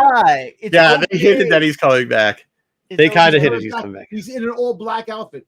He's coming back. And Tech gets a clone. Kill these guys off. All right, they have to. It's fast. And they're not going to die. But it's Jedi's favorite character right there, Wanda Sykes. Well, this person's coming back, huh? I actually thought P was actually a decent character, but Jedi might be. I don't think he likes the voice or actress, whatever it is. Yeah. So we can't differentiate between the two. This guy's back. Creepo's back. Can't stand him. His eyes closed. And they got the troopers behind him, which are the troopers from Rebel Commando, from the video game. Yep. So if you're a Rebel Commando fan, you got Here We Go in canon. They were also in They were in last year's episode One too. episode of Clone Wars as well. But it's good to see those. That's what I care more about. That is the problem. They did kind of screw up the Ventress thing too. There you go. Yeah, Jay just got it. All right, we get she's not dead either. Nabu Sama Nanase. Now say. I'll say She's still the Emperor, for some reason, the only thing Wayseeker did was like, you gotta cut it. You gotta put the Emperor there. I'm like, why? The Emperor's like irrelevant in the fucking storyline. But for some reason, Wayseeker thinks everybody here that this is the most important fucking thing to cut and put in here. So I put this nonsense in here. I mean, the Empire. Please stutter through it and try to explain to us why you were freaking out that the Emperor's in the was one of cartoon. the cooler parts of season 2 when we got to see what was going on inside of. Okay, anyways, and going on. So you get Cad Bane also, a big surprise coming back. Also with Cad Bane, if you get Cad Bane coming back, you're going to get one of Dom's favorite. I know, but you get Fennec Shand, but hopefully right around the corner there's a young Boba Fett that pops up too. Not going to happen. Not going to happen, Dom. Not going to do it. Yeah, there you go. It did not. Yeah, that's about it. All right, and then after that, we get the sister back to It's Jango Fett's legitimate sister, not a clone. I mean, daughter. That's the daughter of Jango Fett. That's not a clone. I say it here first. Well, I don't know where you heard it first, but it's probably not that. Okay, I said next up, Dom. And then we got the 2 Ventress looks, and it's cool to see Ventress. I'm over Dave Filoni shitting on fucking novels that are better than anything he's ever written. He didn't mess with the novel. I don't. Yeah, he did. She died in the novel. Look, died. for one, it did. No, it says her story wasn't over in the novel. That's one. 2. No. Here's the thing. Hold on. Here's the thing, though. That was left open for. That was left open for the novel to finish off the story, not Dave. And Dave does this because he's already did it with Johnson's thing when he took the. The novel was Dave's story, though. It was just the episodes that were supposed to be in Clone Wars that they never produced. Yeah, dude, I saw the thing in Clone Wars. It was not any. It was very rough, not anywhere close to it, and probably just an overview that didn't have any of the in depth that the novel did. If you read the novel, the novel did. It drug it out in a way that the TV show wouldn't, because it had been 4 episodes, but a 4-episode arc. But Dave, I really do believe that it did. Yeah, the database did say that she officially was dead in the novel, and she was dead, and she's going to be resurrected. You can be dead, and you can come back. You're the one who Wayseeker. Do you see Wayseeker, guys? Review the tape for. See, this is what I do, Wayseeker. I got you, because literally 2 minutes and 36 seconds ago, you said they need to let people die and kill people off. They need to stop bringing people back. And 2 minutes and 36 seconds later, the troll Wayseeker comes out and says, well, of course you can bring anybody back. I love it when they bring people back. You're wrong. You're reading into it. I don't think I'm not. Come back. I think they need to. No, I just said you. See, that's when he starts stuttering. Ventress back. Those are 2 different things. And just because somebody's dead doesn't mean they can't come back. That's called resurrection. Dude, the ad just played. Sorry about the subway ad, bro. Resurrection happens. And when resurrection happens, you're literally we're dead. And I think Dave's point was always to being. I'm not sure well, here's the problem, Deadly Venoms. I'm not sure the average Star Wars fan is that in love with Ventress. So, I mean, because Ventress's best storylines came through the novel. She's a Night Sister. Necromancy and resurrection are a thing with these people. We'll see it in the comics. They did it in Legends. She died. She came back. It's part of Ventress's arc. It's not that out of there. We're arguing semantics here. No. We're not. No, what we're not doing. What we're saying is, and this is where you're both wrong, and Thade, this is where you're 100% wrong. We're talking about a piece of work that was produced, a very good, high quality piece of work. We're not talking about Night Sisters. Hold on, we're not talking about Night Sisters, and we're not talking about necromancy. We're talking about that somebody went there, an artist, and they produced a fucking Picasso. And a guy decides to take those Picassos and shit on them and then say, well, it's okay. No, that's what it's doing. No, it's not. Yes, it is. It's not, because that story is still there. He's not going to retcon the story. I don't believe they're retconning it. I think she really dies and she comes back. That story still exists in its entirety, not retconned. But because of resurrection, it continues in a new direction. John. And that was always the way Dave even said Dave was going to bring Ventress back. Even before that book came out, she was going to be in Resistance. But no, hold on. David always had a plan for Wayseeker, you don't get it both ways. You can't complain about what Dave does with Ahsoka when he's doing the same thing with this. It's either he keeps doing it, and once again, the issue isn't about Ventress. I love this is awesome. I like seeing her. I do. I like seeing her. That's not the problem I have with it. The problem that I have with it is he shouldn't be doing this. He shouldn't. Him. And honestly, Marco, the only thing I was saying when I brought up the Night Sister thing is there's precedent for it in the story. I'm not disagreeing with you that it's a shit. Yeah. No. I Disciple too, but there is precedent in the story for how they can explain this away. Just saying. Here's the thing though. Like John said, he's the average fan, and he doesn't. And I'm not saying, once again, Brian, I'm not saying like I like it and her looks great and everything. That's not what I'm saying. I'm saying like you don't need to shit on the fandom to try to do something popular. Once again, that's what I was saying. Like when you were saying, well, there's precedent to bring. Yeah, I understand all the precedents. That's not what the issue that I have. And I think a lot of there's a big chunk of the fandom that does have a problem with it. The problem they have with it is Dave has been doing this lately. He continues to do it, and it never seems to work out that well. To be honest, besides here, Marco, most of the people that I know that noticed Ventress were coming back in Bad Batch, which, by the way, I haven't watched any of Bad Batch, so I really don't care. But the thing is like most of the people I know that have watched Bad Batch that saw Ventress in this trailer were happy that Ventress was coming back. I've only seen a few people that are diehard Star Wars fans. Yes, you can say diehard Star Wars fans. Not just diehard. Look, I'm a diehard fan, and I could give a crap less about this situation. Okay, so I think JJ's right about this. I agree with this. Constantly bringing back characters cheapens the story when they're dead. I agree with that. I don't think you should bring people back. This is what I'm saying it's doing. Once again, I'm not debating. I'm not debating that it's not cool seeing her. I'm not debating that I don't want to see her again. I'm not debating that we could have just brought her back in stories from the Jedi and done stories like that with it. I think that would have been a perfect way of doing it. First of all, I'm also not disagreeing with you guys about this. That cheapening character deaths is bad. I loved the book Dark Disciple. As for what comes later on, there's going to be people who care and people who don't. That's all I'm saying.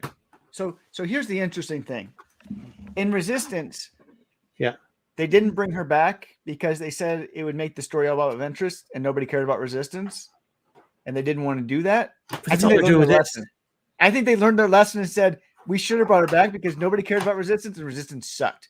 Bad Batch sucks. So that's the problem. When somebody else takes the character and makes it more popular than Dave does, he then claws the character back. Once again, you're forgetting. There's nobody who's hyped Ventress more than me. There's nobody who likes it more than me. There's nobody who says it. The problem that I have with more than you do. The problem that I have with her, no, you don't. You love blue teddy bears. The problem that I have with it is not the fact that Ventress is coming back. The problem that I have with it is Dave's the one bringing her back. And that's where the problem is. In a series that isn't based on her. Remember, this is about killing off some fucking clones. Okay. And before everybody gets so hyped about what we're going to get here, this isn't the Ventress show. We're not getting the fucking Dark Disciples. We're not getting the rehab of that. You know what I mean? Playing devil's advocate here, we've only seen her in one frame of video. We don't know how she's going to be in the context of the story. We don't know if this is a flashback. We do know it's a flashback because we can see. We do know it's a flashback. Yeah. What? Well, then this could flashback to a different part of the story and just give like a section of her story. I don't know why. Maybe they'll justify it in the story. Oh, fair. Yeah. We can do that. Yeah, I think we could do that, and that would be a really interesting thing.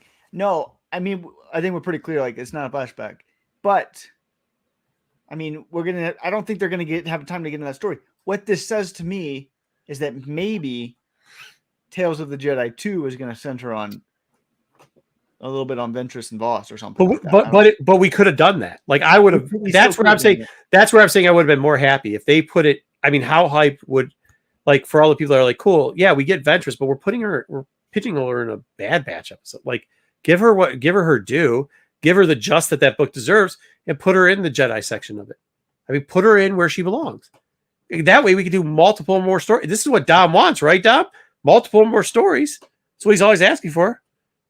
Yeah, but you know what? Like at the end of the day, you know, with all the like even with every character, like Maul, even though Maul had a great story arc after he came back and it was awesome, it gets to a point where when the Star Wars gets to a point where it's like, what's the sense? Everybody's gonna come back.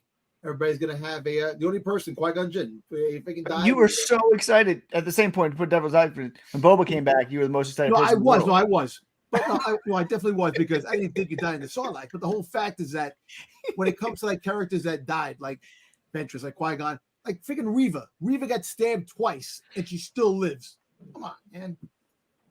You know, it's got to be to a point where it's like these characters, you know, yeah, Ventress probably had some more story arc in her, and Dave wants to flush it out, but she legitimately died.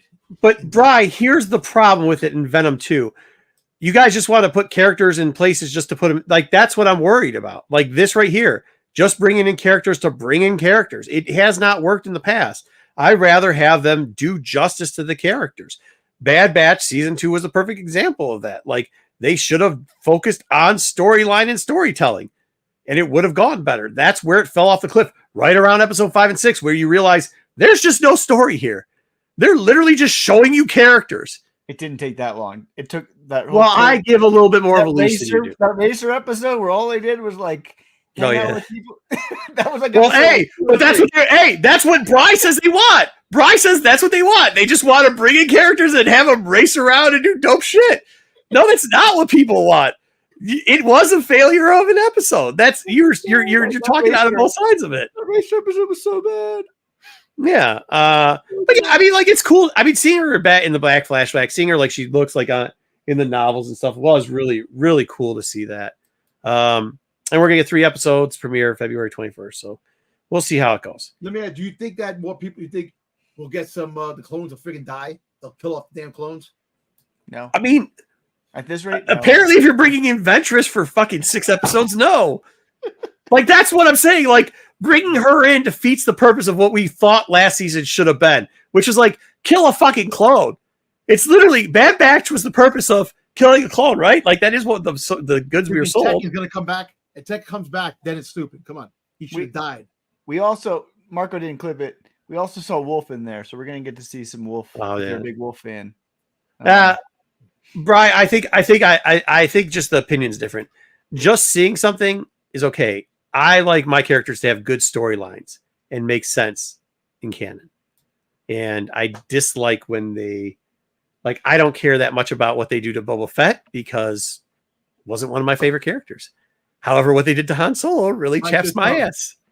Really chaps my ass. So that's just my position on it. Yeah, that's what I'm saying. Like John is like you guys are saying that, but Venom, we know you're a little bit more than the average. John's the average fan, and he's like, I have no clue about the Ventress character. I don't think as many regulars, normies care that much about it. I don't know. I think the Legends. There's a lot of good comic. There's a lot of fans nowadays that have no clue what a legend is. I agree, Wayseeker. but those that like Legends, Yeah, this is the only guy, one of the greatest characters of all time. Vader stays dead. You want to know why I'm? You know why I'm bent? We got trouble. This is why I'm bent because Han Solo is still dead to this point, but they can bring everybody and their cousin back. So Vader's all right, still dead. But no, Ventress was a big character in like the Republic and the comics, and I think they had really good storylines. I hope they bring out some really good storylines going forward. One of the cooler characters. So yeah, her story was they were good. They were good, but once again, I think when you got, I really do think the gold standard was that novel. I mean, that's just it. Do you think that we're gonna get another like animated show like this? yes, After this is over with. Yes, it's cheaper to make, of course. I know it's cheaper to make that. What do you think the show's gonna be about? I think it's going to be about. They're going to keep going forward. I think it's going to be about right or wrong. It's going to be about the path. It's going to be about the Jedi saving people, and it's going to get stuff into like the Boss and stuff of that stuff that they introduced. from in the Obi-Wan show. So it's going to be dark times and how they survive. So we'll see if I'm right or wrong. But I would be surprised if we get a High Republic cartoon, to be honest with you, coming up. Like a better one than Nubs. We But- probably will. But Dave's not going to do that. Dave's going to do an animation show too. No, I know. Well, I don't know. With his new promotion, he might be moving away from animation. Yeah, I don't believe We'll that. see. But We will see. All right, well, let's get into the keys, though, for all you Ventress fanboys that say that the novel doesn't mean anything anymore. dude, Disappointed. she's beautiful. Give me some massage. Beautiful. Absolutely love that one. We've covered this one many times on the 10 keys. This is Asage's first appearance. A lot of people picked this one up because of the cover of Mace Windu. We're going to look at raws instead of graded copies for the most part today because we've done a lot of graded stuff, and some of these books we've looked at for graded copies in recent days. We're just going to be looking at some of the story where you can pick up the Asajj story if you want to see it in comic form in one way or the other. This raw has a pretty big range because a lot of it is based on grade, and I didn't go through raws. You can get a crappy raw, whatever. But the range for raws is somewhere between 40 and 95 is where we've seen for the last 2.5 months on this comic, with the average being about $65. One thing that was interesting, I tried to look up recent sales since the trailer, and this was as of yesterday morning. So I didn't check yesterday afternoon or today to see what any raws or sales for any of these books. Mm-hmm. There were no raws that actually sold since the trailer, but there were 5 graded copies. And we're seeing the 9/8s go for about $350, which this one was around about $200 a couple weeks ago. And you saw a 9/6, which is the price you could have got a 9/8 before the trailer, at that $200 range. And so this one has taken a pretty big hike in price over the last 5 days. And so people are looking for graded copies and not raw copies, it seems like. See, I think this is the new mentality too. Venom saying he likes but she hates that he's not on it. I hear that. It's good to see that animation is getting a little bit of a pump because that's never been the case before. So like, that's actually like the outside going in. The hype that day obviously was a lot louder than I guess now because it's been 3 or 4 days. But I mean, we're gonna see what it does in the long term. Once again, I mean, I just hope that this isn't another. I think that's where see, like you guys are saying, like, oh, we're making up these bad things. I just think it's a point of view here. Like, you do understand the fear of this is that it's a throwaway, right? That Dave is now going to use her so that nobody else can use her and throw her away because that is what he does. So for all these fanboys that are like, we love her and we want her, you better be careful what you ask for because Dave is known for throwing these characters away. So be careful. Just be careful. But no, it's good to see that we're having an animated pop-up because of that. I mean, this is for those people like Bri who were saying that he does hope that there's a High Republic animated wave. It's good news. It is good news to see this this increase, and it's a pretty healthy increase too, $150. So that's kind of cool. Yeah, absolutely. Next one is Asajj's first cover. There you go. We treat you well, Venom. There it is, cover. Yeah. This cover, I do love this cover. I know Dom loves it because of Dirge, but I think it's a cool Ventress cover. Dom's got a 9/8 just ready to show off because Dom was ready. Go back to what this knucklehead's saying. Yeah, sure you can. Yeah. All right. Good job, Sticks. All right. This one in the raw form goes for about $25 on average. You see the range there is about $15 to $45. That $45 sale was the sale that popped up after the trailer. Before that, we didn't see anything really above that $35 range. And so we did see at least one sale where somebody decided they really wanted the Asajj Ventress right after the trailer. We also saw a combined 51 and 52 lot Same sale storyline, same characters in 51. Yeah, for 49. And so it did get a little bit of bump, but not much. But you know, people do love this cover. I zoomed it. Sticks. I put it on the big screen. It's not there, but I get what you're saying. So yeah, so I mean, if you're a big Asajj fan, I feel like the first cover is a good first cover. And it does also give you the second appearance of Ventress and the second appearance of Dirge, which isn't nothing for people who want appearances. So yeah, gives you some appearances. Yep. Next one on the list is the origin story of Asajj Ventress. This one comes in Star Wars Republic 60. This is the Legends origin story, which is always a little weird because it's not her origin story anymore. Though Dark Disciples did include a lot of the characters in a different form that was actually found in Star Wars Republic 60, like her master and everything else. Yeah. This one, origin, goes for about $15 on average. You can see this one go anywhere from 5 to 33. We did see a sale of 30. That's within the range. 30. I mean, that's within the range of what it normally sells for anyway. Yep. So, but at the higher end of that range after the trailer. And so I actually thought this was a pretty good origin story and comic. This is one of my good reads. Then moving on, this is where you find the death of Asajj Ventress. People buy this one, I think, more because of the cover. The cover's dope, yeah. The cover is really cool. And so this one, you can see the range on this one is between 9 and 30. There's nothing else in this book other than the death of Asajj Ventress. So that's pretty expensive for just a random book at this run. The average raw for this one is 21. There have been no raw sales. I'm not surprised by that because probably nobody's chasing the death of Asajj Ventress when she's not on the cover. But if you're interested in the comic Death of Asajj Ventress, you can find that one right here in Star Wars Republic 71.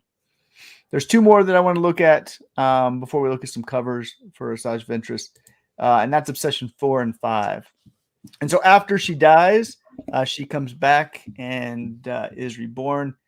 You see her in the very last panel of this book of the Return of Asajj Ventress.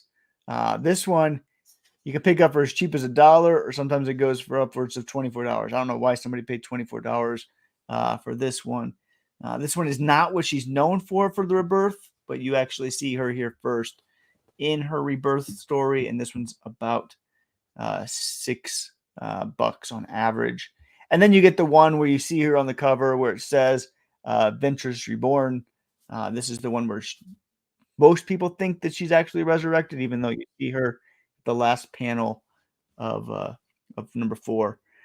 This one again goes for about $6 on average. This is 1 through 18 is the range there.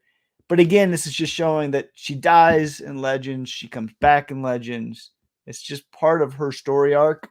So again, I'm not surprised to see that continue on in some form in the new canon. And I'll be interested to see how they pull that one out. And so if you're interested in Asajj, that's one of your characters that you really think you love, I would say these are probably the 6 comics that give you the most basis of her story. So that's a place to start. Want to look at a few of, I think, some of her better covers. I know Dom's back there with toys. Some of the covers, if you're a Asajj fan, that you might want to pick up and appreciate. This one, you got her riding on top of a Rancor. I think this is a cool cover right before she dies. This was back when riding on a Rancor wasn't cool, and now we see this in comic covers all the time, unfortunately. This one goes for between $4 and $20 with the average draw pretty much close to that $4 range, which is $5. There was a $20 sale that threw this one off.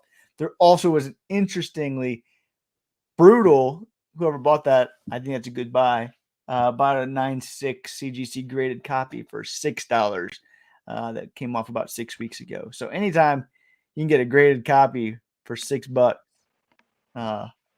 yeah, I think that's good thing to pick up. So I love this cover. I know Wookiee Fanatic is a big fan of this cover. Some other people, I think it's a cool. The one thing I don't like is the fact that Obi-Wan is like running sideways and like appears to be in a video game almost, but that is like nobody runs that way. But Asajj, unless you have a V8. If you did a V8 because you fucking run sideways, you don't have the. Asajj looks really cool. Obi-Wan looks really ridiculous. And well, the Rancor likes her thought though right on his back. He has a nice fifth the Rancor right there on top of the Rancor. The Rancor's like, I've got a badass rider, and what are you doing? Wait a minute, human, what are you doing? Yeah. He said the raincoat. TGC dot 6 for $6. But CGC, yeah, 9.6 sold for $6. Is that an auction or is that? It's an auction. Yeah, it's an auction. Oh, oof. Who did that? Who did that? Hey, Oh, it is not going good for you. That's awesome. Dude, so it's like they probably charge $14.95 for shipping also, right? probably. So Something like that. $20 though? Come on. I hope one of you guys got it. Yeah. So Who the fuck graded this? Why did they grade this? Because she's on a cover. We like this. Like this is because she's doing splits on a Rancor. Is that why? people love this cover. Yeah. No, I get it's a cool cover, but like I get it's a cool cover, but I mean, besides they don't know what they're doing, why would you grade this? Like, Why would you put it up for auction for $1 too? If you, obviously that just buy proves, it. You're gonna buy a nice thing. that proves the fact that you don't know what you're doing if you're putting it up for auction. Like, there's so many mistakes made by this. I'm just wondering because I don't follow like the whatnots or whatever, so I wonder if it got hyped someplace and they're like, "Oh, this is going to be the next thing because she's going to be a Boba Fett riding a Rancor." If that was like the hype on this, no, Yeah, I don't know. maybe I don't know. That's what I'm asking. Like, I don't. Chad, do you guys know what's going on, Joe?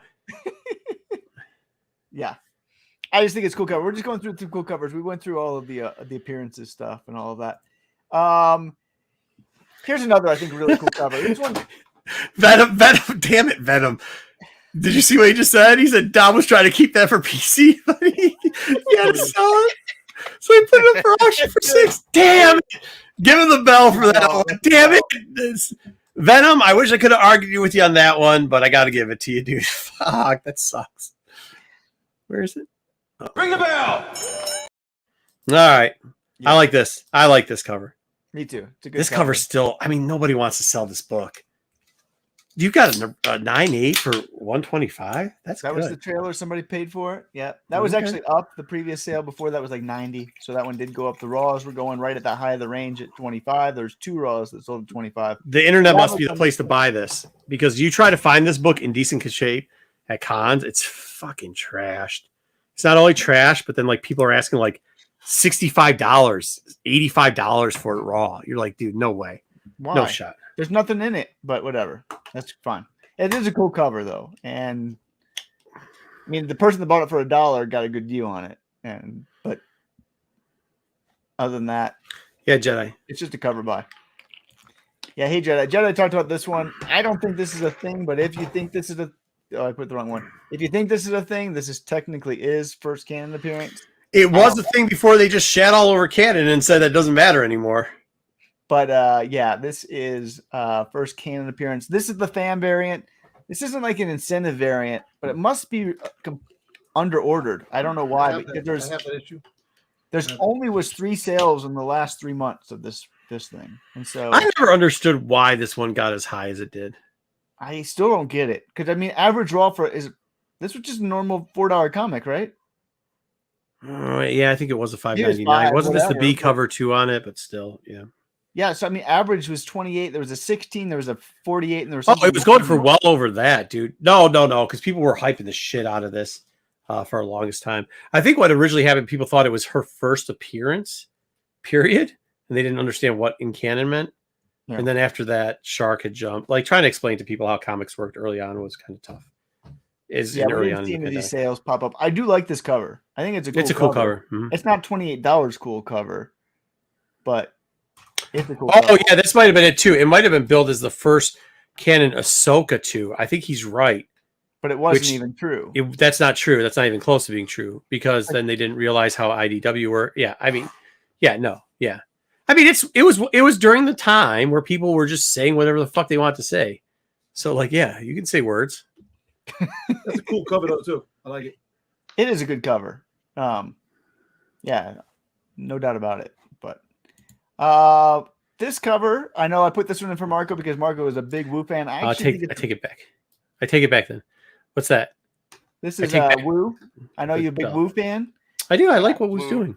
This is actually a decent cover. I mean, I think this one in the Ventress covers is underappreciated because this one you can get for like $2, $3. It's not okay. Here's the problem with it. The story sucks. That, This story sucked too. Let's be clear. that's what I'm saying. Oh yeah. Oh no. Nobody's debating that fact. Nobody's debating that fact. This story was horrible. Yes, But horrible. this is around the time where people who had bought the previous cover for $120 raw had to start selling it before they got divorces, and this came out. So like, this is a combination of bad timing. You can't sell horseshit twice, but the cover is dope. The cover is dope. Back in the AOL dial-up. It wasn't even that long ago. It was like 3 years ago, 2 years ago. I don't even know what year it is now, but whatever 2 it years was. ago. It was 2 Yeah, years 2 years ago ago. this came out. What? This No, I'm talking about the one before that, because Age of Republic was a $1 book. That's what it was. What happened? Let's be honest. What happened with this book? Can we be honest? JJ talked about it before. He's sick. He would verify this too. What happened with this book, where people were trying to buy books, then go on to be influencers on the internet and tell you something which they had no clue if it was true or not, and then sell you the books on eBay. And this was one of them that fell to that. It was first canon Ahsoka appearance, but these Age of Republics were like, and then they're like, it's hard to get, but it wasn't. Like the Age of Republic books were like hugely ordered, and they were cheap for $1. Like you could find them. You couldn't stumble over this shit without finding it. Actually, Age of Republic special like was one of the reasons they slowed down ordering, because these were so over ordered and had sat for so long that people were like, oh shit, we're going to lose our comic book shops if we keep ordering like this. So they started cutting back during some of the other things in there, so you could find them readily. And yeah, that's what it is. JJ says it, pump and dump. Pretty clear. Still amazing that you can't find this one, because there's like none on eBay. Nobody's selling this book. Whoever has He it doesn't think you're still shitting on on him, Venom. He doesn't think you're shitting on him. So $28 is not bad for a $4 book still. So Yeah, was it 4 or was it 6? I can't remember. whatever. Yeah. $4.99, I think maybe. Was it $4.99? It was $4.99. Was it? Yeah. Okay. So There was like Yeah. 5 different variances. You had a No, there's 2 to this, but it was Age of Republic special. Then they had Age of Republic. Then you're right about, there was like 6 different lines with like 2 books in each line. there was 3 to this one, because there's the Was it Django 3? cover. The there Django was cover. The The Padme, Django cover was cool Padme- too. the Padme cover. Bri, good. That's a very good advice, Bri. Yep. And he Yep. shouted it out. That's right. Facts, Bri. We looked at Facts. that one, and then I think we got one more. This is actually my favorite Ventress cover. This is the magazine. This is Star Wars Insider 159, the PX one. There's only one recent sale, which was $40. There's one copy available for $40. I absolutely love this cover. I have 2 of these. I wouldn't mind picking up a third if I could find one for $10, $12, because I think in a couple of years you might. I think the storage on those things, people are starting to finally give them up, because you're seeing more come to market. Maybe overpriced market, but you're seeing more come to market to bear. So but it is a cool cover. It's This cover is interesting to see like these magazines do this, because they on the comic on like the regular comic book side, Wizard magazines are starting to become collectible. they've Oh, been yeah. for a while. Yeah. Yeah, I sell a shit ton of them all the time. Dom trying to push a store variant on the screen. Dom's about to be removed for pushing store variants. I'm not cool cover. It's a store variant. I don't think Dom knows what a store variant is, though. I know it's a store variant. In but his it's a defense, cover. no. In your know. defense, I don't think he does. I really don't think he I does. do. Oh, here, I'll push this. Deadly doesn't like this one, huh? The animation style. I know. I love this one. Oh, that's nice. It's a tough cover to find. Again, only one up on eBay. I think there's a lot out there, and they are slowly coming to market. I think Marco's right. People are starting to get rid of this stuff. Mhm. But yeah, that JJ said it is probably the rarest one on the list. So Yeah, if you fair. find it for like $10, I do Mhm. think it's a good. Oh yeah, you pickup. should definitely. So That's cool. So we do have a couple other things. We still have a game. Unfortunately, I think our guest canceled, but we still do have a game that's going to be pretty fun. And it doesn't matter because JJ set it up so that Dom would play it anyways, and we have not filled that in with Dom. But before we do that, we want to try a little bit of a new seg. We did cut it back a little bit, but we're going to try to look at the market for some of the toys that go along with key characters now too. Now we're not doing a ton of it. It's not going to be 50 slides. It's only going to be about 3. But they put it together with the help of Dom Tober, the toy expert. So let's see what we got here, boys. You ready? What's this? Under the Armor? Yeah, the segment's called Under the Armor that we're gonna do after this. And then we have a custom section too. Maybe we might get into the customs, but yeah, Under the Armor is gonna be good. All right, here we go, Thade. Give it to us. All right, Yes, so Ventress. this is a Hold on, Dom. Ventress Spotlight. We did statues. Dom and I, we did a couple of statues for this. Thade, I would like to point out that I am not going to point out what these assholes are going to say, but I'm not going to say anything. All right, let's You go. already Next just up. did. You already did. What did I do? What did I Nothing. do wrong? It was autocorrect. It was autocorrect. I know. I do this shit all the time. If you've ever looked at one of my chat things, you know when you hit the enter button and you don't watch to see if the AI utterly corrected your fucking name. You tried to spell out the big old. That's not what it was. It was auto. It's the AI autocorrect thing. It does it all the time. I misspelled her name. That's in a way that the Kind of like Mango's earlier. There you go. Yeah. But they wanted to make a big deal about it. I don't care that It much. was funny. I That's see the ass. So out of the 3 statues that Dom found for me to do this with, these Holy Mythos statues from shit. Sideshow are freaking amazing. Yeah. But like, there's some of these going on the secondary market for several $1,000s. Yep. But the original price on this one was $605, put out by Sideshow Collectibles, and it had a limited run of 4,500. I think there's still orders on this one going. So you can still get it for. Yeah, but the Vader one, the Vader Mythos statue is amazing. Is that in Like, your next slide or no? No. No, you do see these on eBay, and you see these for $1,200. Yeah. On eBay. Oh, there was an eBay auction for this one for $1,800. Get out of here. No, I'm not joking. $1,800. This is the Asajj Ventress statue that if you want, this is the one you go after. It is pricey. Yes. And it's nice. Venom, you really? I hope he is joking and saying that he's down, not that he's pre-order. You could, yeah. I mean, 3 times the value on this shit. Holy shit! Well, the whole Yeah. thing is that the Darth Maul goes nice with the statue. Yeah, the Yeah, Darth Maul just Mythos statue is really Darth nice. Maul. The Vader Mythos statue is really nice. This Mythos series that Sideshow is putting out, I deep dove on these. These are really nice statues. They are. There's not going to be an ass spotlight, guys. Well, actually, there might be. With Dom, We're not there yet. with Yeah, Dom, you never know. you never know. That's I all like he the cared about statue. with Ahsoka was Oh, Venom, bro, that sucks, dude. Oh, man, Dude, That's bro, that sucks, man. I feel your pain, man. All right. Okay, I so like this this statue. one, this one was produced by Gentle Giant Ltd. Back in 2008. It originally sold for 230. This one kind of fluctuates on the secondary market. I've seen it as low as $30, and I've also seen it as high as like 300, Mm-hmm. 400. So it's interesting. You can only get it on the secondary market now, and I was not able to find a run on these. How many was in the run, but it was implied that it was low. I bet you there's a lot of dudes living in basements that have this in their bedroom. Yep. Oh, A lot of probably. dudes. how many? Yeah, How probably many? not even. How many I does like it. BK own? Is the real question. Does Well, BK hey, I own would 4 or also, 7? I'd also like to say this. They didn't beat us. We lost that game. Do know we lost that game. Yeah. All right. Here you go. Last up. Now, Oh, this is kind this one also came out in 2008. 35? As well as the previous one, and this had a only 35 run on it. Yep. It originally retailed for 319. I've seen this one go on secondary market when I looked it up, anywhere from like $300 to $1,000. It's Oh, a no faux bronze of Anakin and Asajj fighting, I believe, from the original Clone Wars thing or Yeah. similar. Yeah, it's So what's it made out of?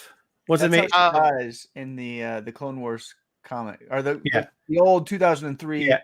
animated show. Show. Yeah. This one.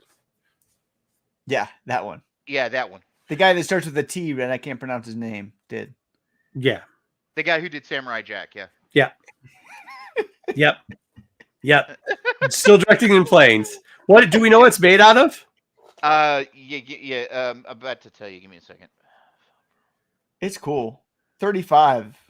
I'm surprised it doesn't go for more. just Yeah, I was because of how rather rare it is. out of 35. Yeah, no shit. No shit. On the secondary market, it's going anywhere from $300 to like $800, $900 right now. Jesus. Yeah, it's Yeah, easy. it's full It's bronze. Polystone. It's Polystone. There you go. Yeah. Yeah, full bronze isn't a thing. It means it's supposed to make it look like it's full bronze isn't a fucking substance. The fuck? Yeah, but the thing is this It is now. This is what they title it. What they mean by faux bronze though is it's made to look like bronze. It's made to look like bronze. Yeah, guys. It's like Yeah. How tall is it? like I'm the asshole. You are. Yeah, We but, know no, you but, are. no, but when you look this thing up, that's how they title it. It's No, I'm not saying no. You missed this. Stick said it's made out of faux bronze. That's what I'm saying. Like, so me asking, well, what is it actually made out of? I'm looking like the asshole here. How do you expect the 87-year-old to know what's going on? Just I don't know. and- He's made out of faux bronze. To answer Rachel's question of how tall Artrell. is it? Yeah. Artrell, it is Inches. 17 inches tall, 16 inches wide, and 16 inches long. That's what she said. Yeah, exactly. That's pretty fucking 17. Yeah, Damn. it's 17 inches tall. Yeah. Cool. And it originally was at 315? Originally was 319, 320. Yeah, 320. Wow.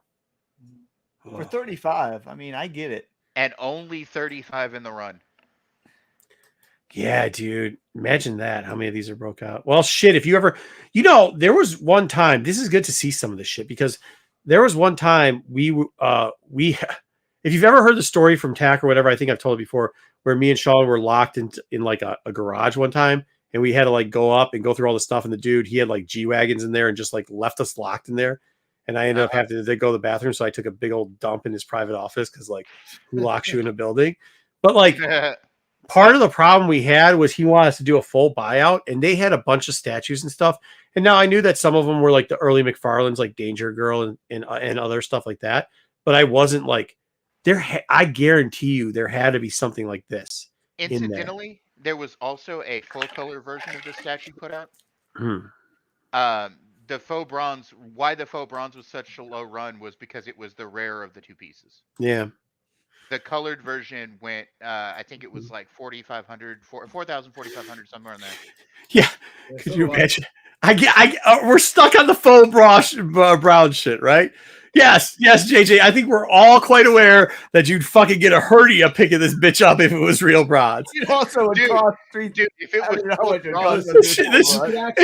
real bronze, it would weigh 500. It would weigh 5,000 pounds. It wouldn't weigh 5,000, but it would. I mean, you're looking at like 80 pounds worth of bronze probably for this fucking thing. You could have someone who could not pick up. You can put someone out of their misery with this. And this Yeah, for sure. Brain somebody with this thing. Yeah, absolutely. Oh, dude, I love this chat. No, but it's cool. Like, it is good to know that some of these things are going in there. So the next time, because we actually lost that deal, I think part of it was because we couldn't make an offer. Like, I couldn't make an offer on any of the shit that they had for that. Like, I was like, oh, we're just interested in the comics of it. Fuck all that other shit. So. All right, well, good shit. There's a couple other cool statues, but we were cutting things short this week. Yeah, right. Yeah, fuck around. All of a sudden, you got to move it. I mean, how you gonna do that? I would actually like to do like character spotlights on statues, and I could start working on some of those for free. These are great. I mean, I think it's a great way of doing it. I honestly, I want to do a Vader and a Maul spotlight on these statues. Cool. Because some of those statues are freaking amazing. As long as we keep it tight, because I think this conversation of it, like 3 or 4, like this was perfect. You know what I mean? Yeah. I can make a couple that are going to be like 4 to 5 slides. Perfect. I think it's great, guys. If you think it's great, give a thumbs up. Tell them. Chat's saying it. They're liking it. All right. I'll do it. I'll do it. Stop clicking shit. All right, there you go. All right, cool. I like that. That was a good seg. Good job, guys. It's your fault. I had it up first. It's not our fault. Okay. So we could get into chat. We could get into Dom reporting on customs. Or we could get in a segment that we were going to have from Mark Austin where he would rank cosplayers with Dom an A to F ranking, and we would see how close they are. I think we should do ranking cosplayers. What do you guys think? We got time for one. We've done a lot of toys today. I think the cosplay is what the chat will want. Let's rank some cosplayers. All right, cosplayers. All right. Yeah. Now, do know that we just do everything else the same way as this. Under the Helmet, cosplay review. Part 1, Enter the Mandalorians. JJ put a lot of hard work into this. He did. Yep, we got cosplay. The cosplay got voted. Do remember, and this is his, not mine. Please note, all these cosplayers work very hard on their art and crafting. These images are pulled from their social media pages. So, and don't be creepy. Please, you should have put. You know Don't be who we're creepy. talking to, right? You should have said, "Don't be creepy, JJ." So please recognize. He underlined it, but JJ knew that they were going to be creepy. It's our this is why he got sick. Come on. So please recognize their hard work by giving them a follow and comments. Please keep the comments clean, gentlemen and ladies. Marco, I have a anecdote for this since it's important to this here. I Not have a this. friend who I used to do role playing LARPs with back in the day. He actually owns his own armory forge, and he produces his own Mandalorian armors. And Nice. he's also produced like a Revan setup for the Old Republic. Oh, nice. And he made me a set of Mandalorian armor like 15, 20 years ago. If I can find those pictures, I will share them with y'all on the back chat. Oh, that'd be funny. Yeah, that'd be great. Of me in Mandalorian armor. That'd be great. All right, Venom, I'm trying. If anybody else would like to create a new PSA, please forward it to us. Guys, please do follow them, but don't be creepy. Yeah, please. don't be creepy, guys. Don't. And this goes for you ladies, too. I know the ladies always yell at me when I don't include them in any of our reprimanding. So, ladies, also, don't be creepy, okay? Don't be creepy if you're going to follow these cosplayers, please. Look, guys, girls, either one. Guys, girls, or binary creatures. Either of the three. Don't be weird. I actually don't even know what these pictures are. I haven't looked at them yet. So we're going to get through it. Traps, no thirst I swear to God, if the first one's a penis, I'm giving up. I'm just giving up. Oh, no, here we go. Oh, so there's a bunch of different ones. Mig's Fett. I don't know who that is. That's the person that's. I actually follow him on Instagram. He's good.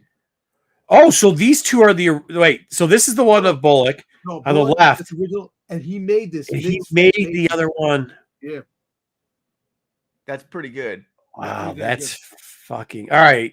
Guys, A to F on this. This is the only thing off is the gloves. The gloves is like, you know what it is. The pouches though don't. I know it's not. Yeah, there's a couple things off. The gloves, the pouches. I'm gonna give this one a B+. I don't know what's coming along, so it's hard to know what the scaling grade's gonna be. The braid's a little bit off too. I don't want to give the first one an A because it could be lots better ones. Listen, so I'm giving it a B+. I'm gonna give him an A because hard work. I can't sit there. Listen, I have no freaking time to goddamn make a slide and make a freaking goddamn cosplay outfit. Please, having I'm lucky to get up for work in the morning. Having a friend that makes cosplay for a living. This is amazing. The weathering on this, the weathering on any of these cosplays, it's a long process to weather it, to make the dent, the denting and the weathering on the armor and all that. So I'm gonna give this one an A-. B+, A. It's getting a lot of A's and B's. Can't be exact. The helmet might. No, I think it's how the helmet was sitting on the other one because the helmet on the other one is off. Yeah, I get the weathering. It's pretty good. The braid's a little bit tight. Yeah, you know what? It's small. It's new. Like he did it. He put a lot of work. It's more about your friend. No, tons of work. No doubt about it. Tons of work. They're asking about my friend Jacob. Oh, nice. Yeah, we should do that too. All right. What is this? How? Yeah, so Boba Fett has the samurai. The samurai Boba Fett's made a costume cosplay. No, that's not appropriate. No, God knows Zach. Okay. Huh? Customing. Okay, cool. What is this? This is Samurai Boba Fett. Yeah, so there's Samurai Boba Fett. I have the toys. So the guy made a costume, like a cosplay. Do you have the toy that we can see the toy? Yeah. Hold on. Grab the toy. Sorry, hold on. Yeah, make him big when he shows the toy. It's nice that we're learning how segments on this show. How the internet works. All right. Well, we're gonna compare it to the toy. It could be awesome cosplay if it's exactly like the toy. I need to see right now. He's saying if anyone's gonna get mad, I'm gonna say no. I don't like this because I have no clue what the fuck this is. Yeah. All right, Dom. Big screen. What's this Samurai Fett? All right, hold on. That's actually pretty good. Turn it around. Let me see the back. Drop down this. Can you drop the scope down? Yeah, drop the scope down. Who made this figure? Can you drop the scope down or no? Yeah. Oh, he just broke the whole thing. Dropped the figure. Not in. I got it. Oh, All yeah. right. That looks pretty good, actually. I know what you told us, JJ, but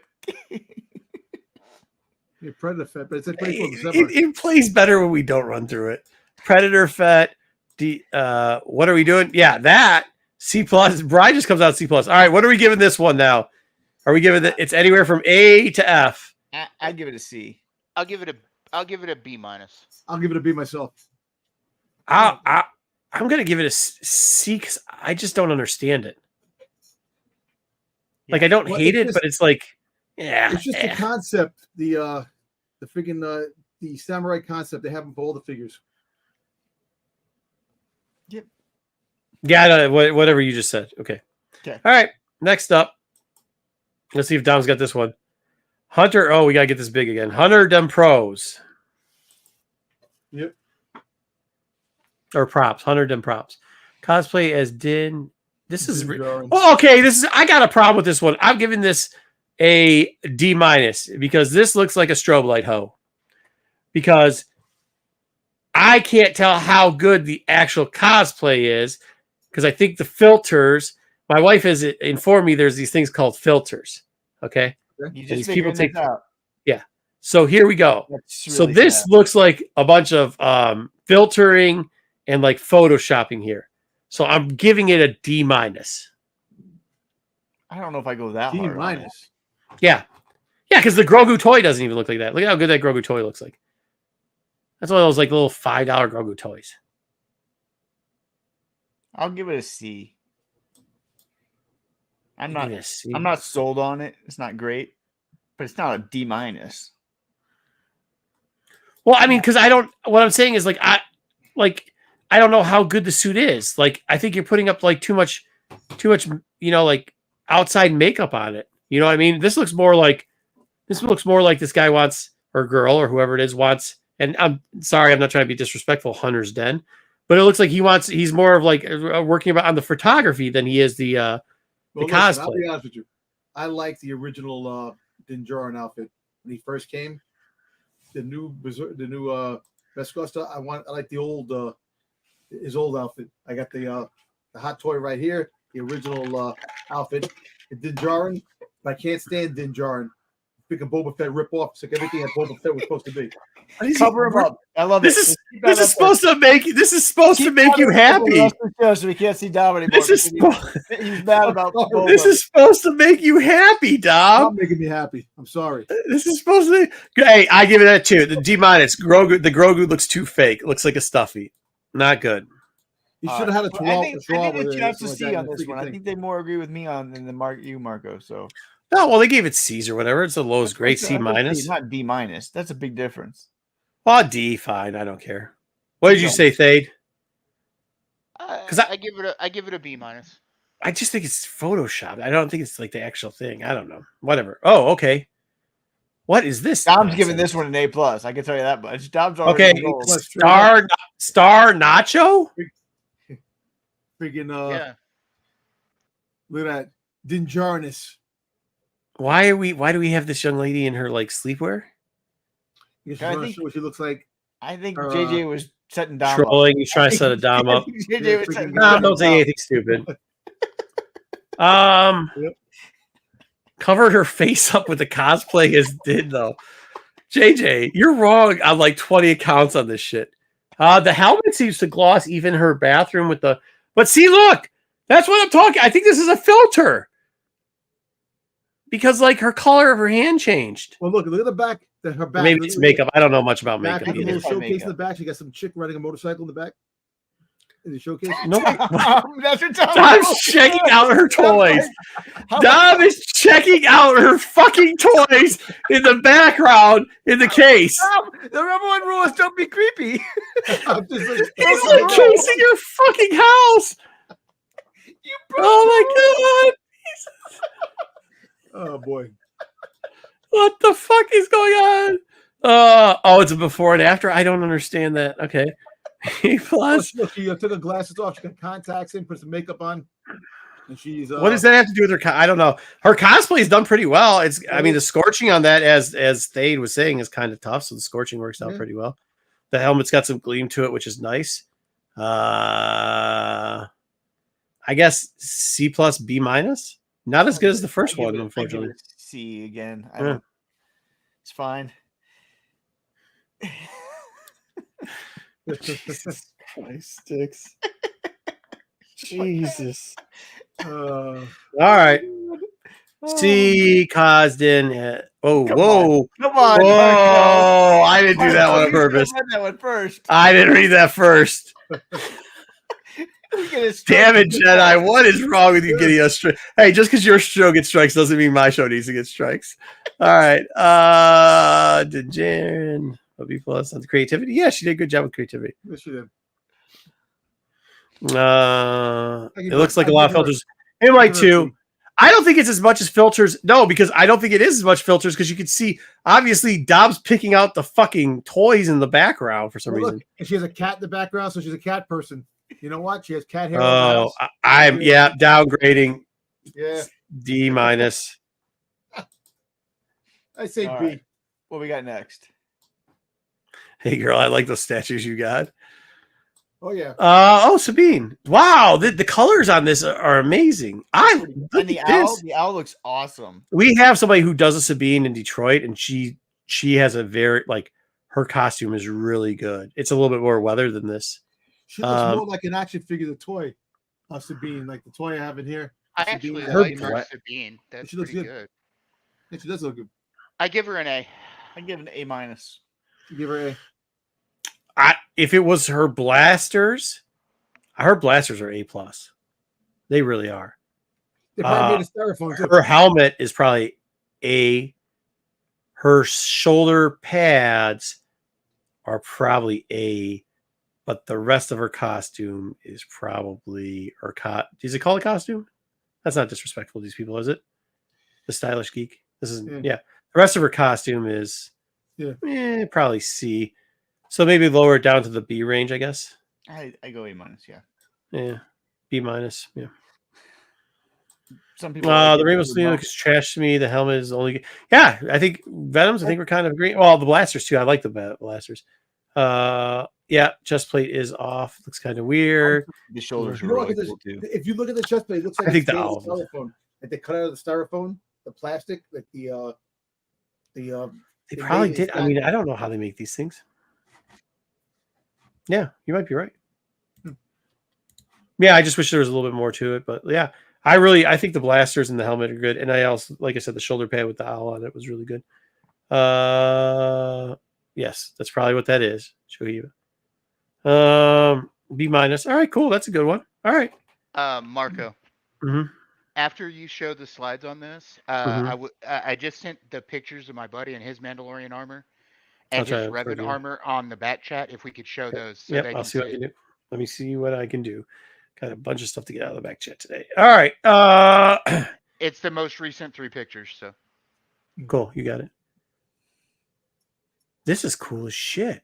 Yeah, I like good. this Bo-Katan. I like this Bo-Katan. I'm gonna give that an A. I have to give that an A. I think that's really good. The shield's good. This is mask like is the amazing. best, dude. Look at the blasters, the Yeah. The detail shield on is all cool. this shit. The detail on the shield is cool. I mean, it's nice. I like this one. This is an A. This is Holiday. A plus. This This is an is A plus to me. yeah. This is is this a female or a male? It doesn't matter. Whoever this is, Doesn't matter. yeah, whoever this is, fucking killed the curve. Yeah. Yeah, A plus. Yeah. Chat likes it. Yeah. Right. It doesn't matter if it's a boy or a girl, bud. That's what we're trying to say. This bow's great. I mean, I'm not trying to date the bow. I don't think I'd ever date a cosplayer anyway. Marco. But no, A plus. A plus. The cosplayers are really this guy. It is a guy. I don't Jedi. You're done with comments. Jedi's gonna get put in timeout. All right. Next up. What is happening here? Ooh, Death Watch. Death Watch. One of Darth Maul's Death Watch. But it doesn't have the horns. No, but not all. They all didn't have the horns. Not all of them. So, Dude, you know what'd be cool is if you played laser tag with this outfit. And I like the knife on the back part. This is pretty good. I am not a fan of this one. This is a D. It wasn't. By the way, it wasn't a guy. Even not that it mattered. But. I'll give it I don't like this one. I don't think it speaks I'll give this one a Death Watch. B. I'll give this one a B, just simply because there's no horns on the helm.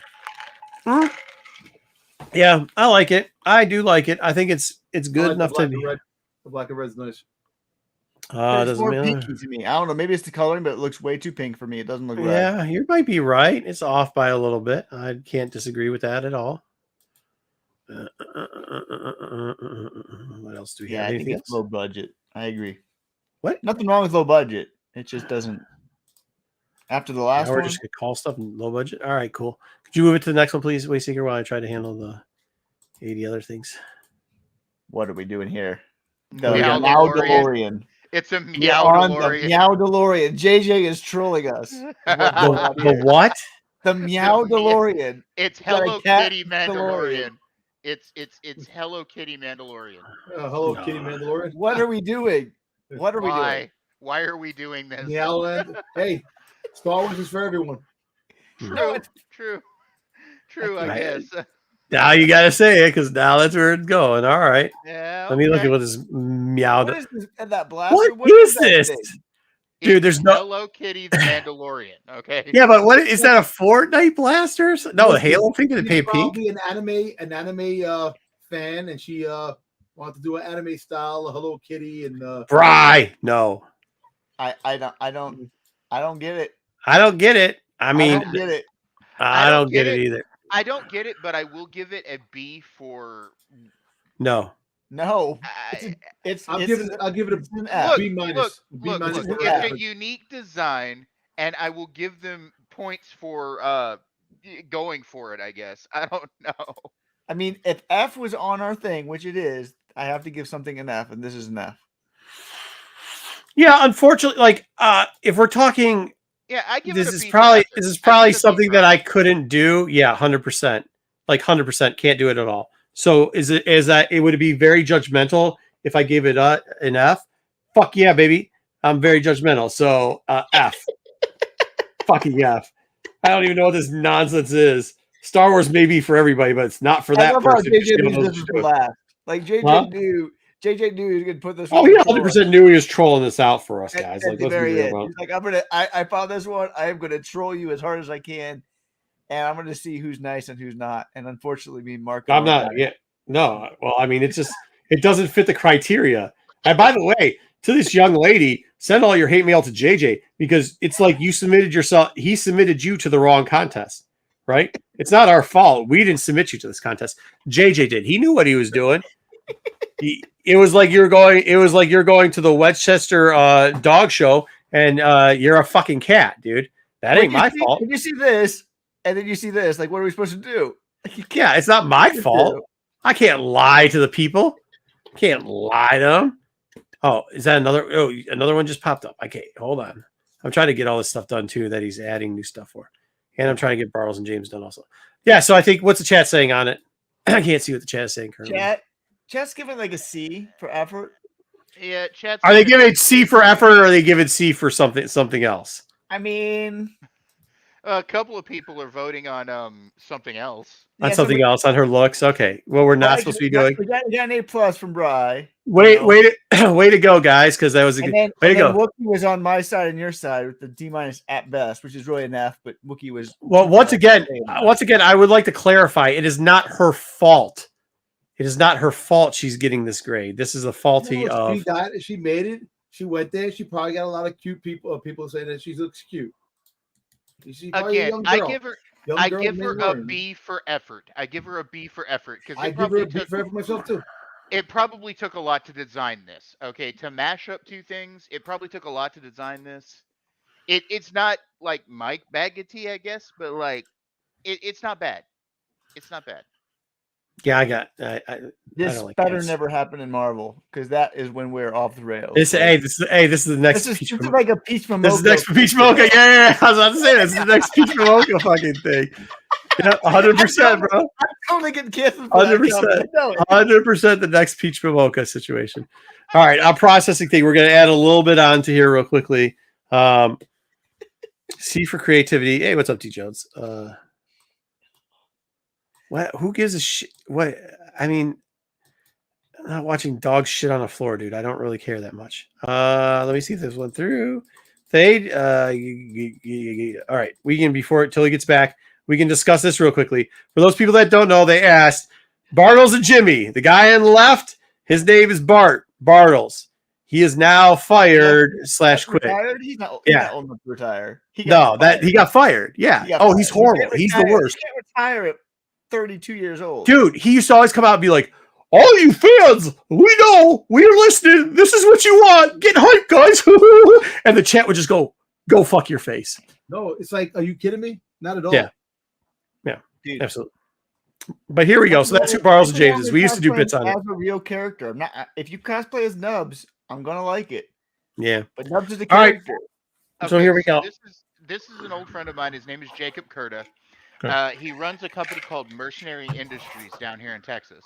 And he basically makes cosplay. He does steampunk, Star Wars, medieval stuff.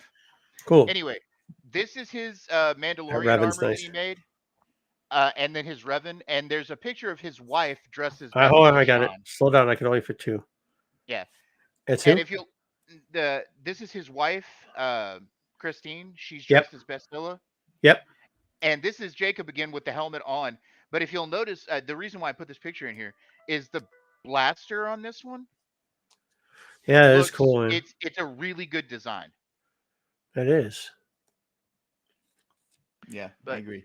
Yeah, this is the kind of stuff he made. Now he built me a similar armor, but mine was green and black, where his is red.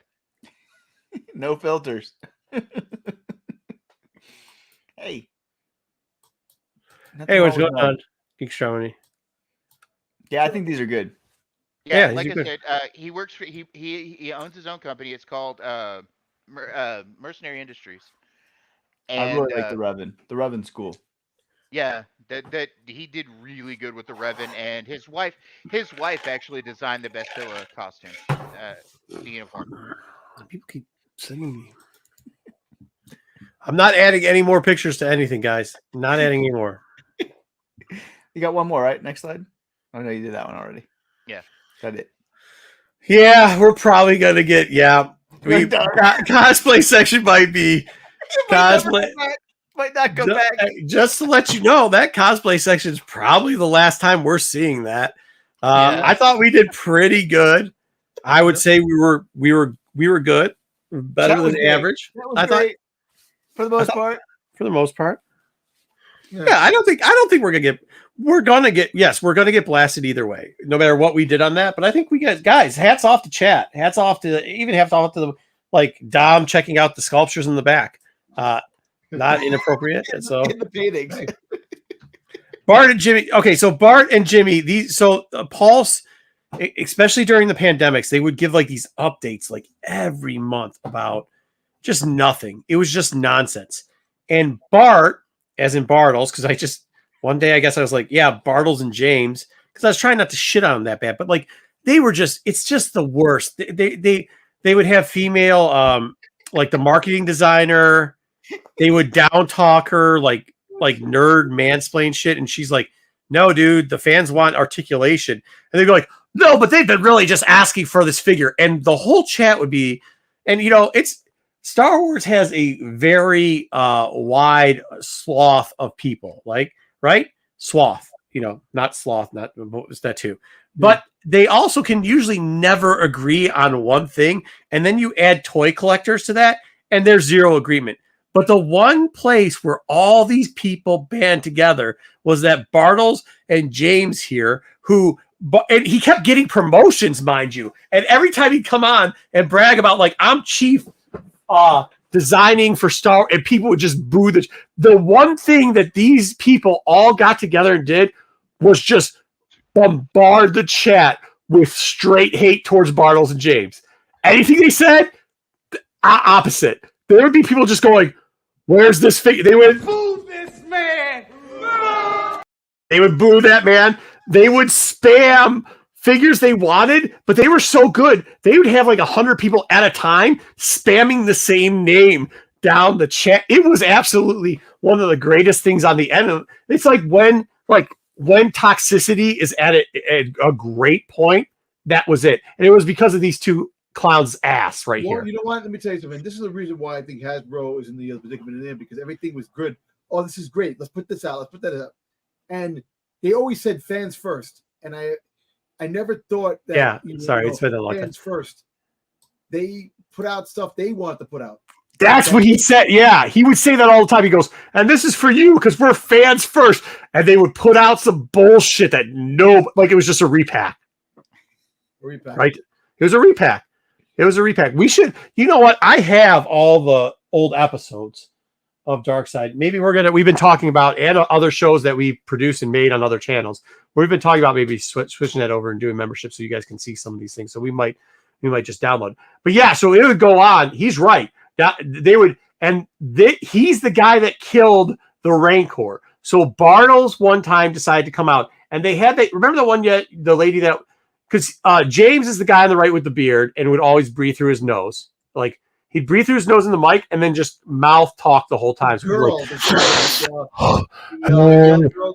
the Asian girl that was sitting there, she always used to give him like looks, like when they used to talk. Yeah, like what are you morons talking about? And I used to laugh because, like, at the end of the day, you know, if he retired, fired, or whatever it is, maybe it's the best thing that can happen to Hasbro, and they can get better, because obviously, if you see the figures that drop now, it's another disappointing wave of figures, and not even figures that people wanted. Yeah. And these are the two guys that would take credit. They would literally gloat and take credit of these were our ideas and this is what we were doing. And then somebody's like, at least this has got good articulation. And the one lady was like, well, you know, the articulation. And they're like, yeah, but nobody cares. They just want the figure. And everybody's like, no, we do care about the articulation point. But the biggest failure on this guy, and by the way, Bartles here on the left, the guy that looks like this, like that's not the worst face. This is probably the best look you get out of this guy because he's always making dipshit ass faces. But Bartles was the guy that rolled out and told people pretty much, you have to go back and watch it, but like, I know all you guys want is a nose ring for the Rancor. Remember that, Dom? Yeah. That was the big upgrade. The nose ring for the Rancor. And that drove people to fucking lose their shit. No. Dear yeah. That made me laugh. Yeah. Yep. Yeah, it was terrible, man. It was terrible. These guys are absolutely horrible. So congratulations on the Bartles. I'm usually not for people losing their jobs, but you deserve to lose your job. Thank you very much. I'd rather choose that kitty cosplayer over that dude any day of the week. So there you go. What else you got? We're early. Well, we were really an hour segment. What are you going to do? What do you do? All right. Yeah, so that's it. That's who Bartles and James is. Maybe we'll pull back if you guys want to see some of that stuff. We could pull back in some of the old episodes. Yeah, some of the old episodes. Maybe try to cut them up and stuff like that. You can see Jedi Judgment. Huh? Are they all here on Rena or no? No. So technically, I was working for another channel and I was doing a lot of production stuff. Okay. Say no more. I have a hard drive that has all the stuff I produced. So. Oh, okay. Cool. Yeah, and a bunch of other stuff too, just in case I need it. Next week we got a cool new segment that JJ is working on. We're not done with that because somebody asked a question earlier, Wayseeker, and we need to finish this off because Thade also wasn't here. Well, they wanted a story. They wanted a little bit of story about chicken. We did it last week. No. We have another story because it tailors in the same story. No. There's another story about him that tailors into our cosplay era. How did I get rid of this thing? All right. What did I call him last week? Chicken. It wasn't Chicken Chad, because that's all he did. Chicken Figure Chad. Yeah. He had to stop and use the bathroom like every 45 seconds. So Chicken Figure Chad, besides stopping for rest situations the whole time, for those people that don't want to stick around for this, you don't have to. But Chicken Figure Chad, once again, would always volunteer to go to cons with us. He knows this. He's all right. Renovision treatment. He almost got shot a couple times. He walked through a drug deal one time, almost got shot. And when you heard somebody said they go to the car and get the strap, he asked the person what the strap was. Oh God. Yeah, so no problem with it. He knows what he is. So we're at a con, and Chicken Figure Chad, this is how this is an example of don't be creepy. So Chicken Figure Chad loves to spend lots of times at cons in the cafeteria area or whatever, where the round tables are, where the people, whatever. I mean, all he does is eat. So like, where else is he gonna go? Yeah, he's not a fat dude either. Like he's really thin. He's one of those dudes that like, he doesn't have any muscle, but he doesn't like he's not fat. One of those guys like me. Yeah, you're like, how do you get a physique like that? Oh, all you do is eat chicken fingers. Okay, and ho-hos. Got it. Okay. Yeah. So, anyways, we're at this con and he's like hype, right? And he's doing this and whatever. And I run to OG and I'm like, hey, what's up? And I'm like, he's like, nothing. I was like, have you seen Chicken Finger Chad? And he's like, no, I haven't seen him in a while. I was like, oh, okay. And I was like, he was hyping because he's all he talked about on this ride was this one artist. And he's a big DC homer. All right. The guy's like a huge DC homer. Like he had every DC run forever. And he loved Batgirl. So we get to the con. Whatever. And he's like, yeah, this artist is drawing Batgirl or writing or whatever. And we're like, cool. So the day goes by. We don't see Chicken Finger Chad that much. We're digging through boxes, doing everything that we have to do. And we catch him in the cafeteria, like, cool. Have you done anything? He's like, yeah. I go, did you check out that artist? He's like, yeah. I was like, did you get anything? He's like, no. I'm going to go back by later. And we're like, okay, cool. So then I run back into a couple other people. I'm like, yeah, did you see Chicken Finger Chad? And they're like, yeah, I saw him. He was by that artist table. And I was like, cool. So we're walking by. And I'm like, okay, cool. The day goes on. Hey, did you get the cig? He comes back up. What are you guys doing? Nothing. What are you doing? I'm going to go eat some fucking peanuts or whatever the fuck he's getting in the thing and get sit at the table. All right, cool. Are you guys ready to go? And this is the other thing about Chicken Finger Chad. When he said, are you ready to go? And we don't stay too far from any of these areas, but like he wants to go back to the room. And my whole thing is like, just go fucking back to the room and go to sleep. Like if you don't want to be on the con floor, go, right? But whatever. Well, it turns out what Chicken Finger Chad was doing, because he never got a signature, was he didn't like how this female artist was writing the character. So what he would do is he would sit there and mentally, because he wasn't rude. He thought it'd be rude to tell her how disappointed he was in the way that the character was being written. So he was telling her by standing at a table close to her. So yeah, I swear to God. Yeah. When I found it, I was like, dude, you can't do that. He's like, but she didn't know. I just was like telling her everything I wanted to tell her, but I just didn't say it out loud because I didn't want to be rude. And I'm like, wait, so you were telepathically trying to tell this young lady that you did not like the direction in which she took Batgirl or woman or whatever the fuck it was. Like whatever the fuck the character was, right? And he's like, yeah. So I'm like, all right, you're just not allowed to come back to the con that day. So he went back to the thing. I imagine this person just standing there for hours, not saying a word, and just like hours, like staring at this person. No, so I asked OG, and what he would do is he'd like go up to other tables and look like he was like looking through like the other independent people's stuff and just be like. So he knew it was creepy. So he tried to make it less creepy. Yes, he was of all his love, he like the mindset. Chicken Finger Chad was trying to like. I love the dude. He's my boy, but like, you get with some of these people like cons, like they're all weirdos, man. What are you gonna do? So his whole thing was like, I think he was just okay. I'll be honest with you. I think he was trying to get up the confidence and try to figure out. So how I understand it was, I know it didn't come off like this, but I think what he was doing was he would go and he'd get some like peanuts or whatever, and he's like, oh yeah, I think I'm just gonna like Marco then said like don't come off like a dick, don't just go start yelling at her. But I really liked it because I mean, this guy literally had all the runs. Like he had everything from like the 70s in DC and not just one title. I mean, he had like all the Batmans. He had all the, hey, Mark Anthony's. Dom, you got the timing wrong. Mark, what's going on? Oh, there you go. Oh, What's up? Is he glitching? Yeah, we glitched out. And he's out.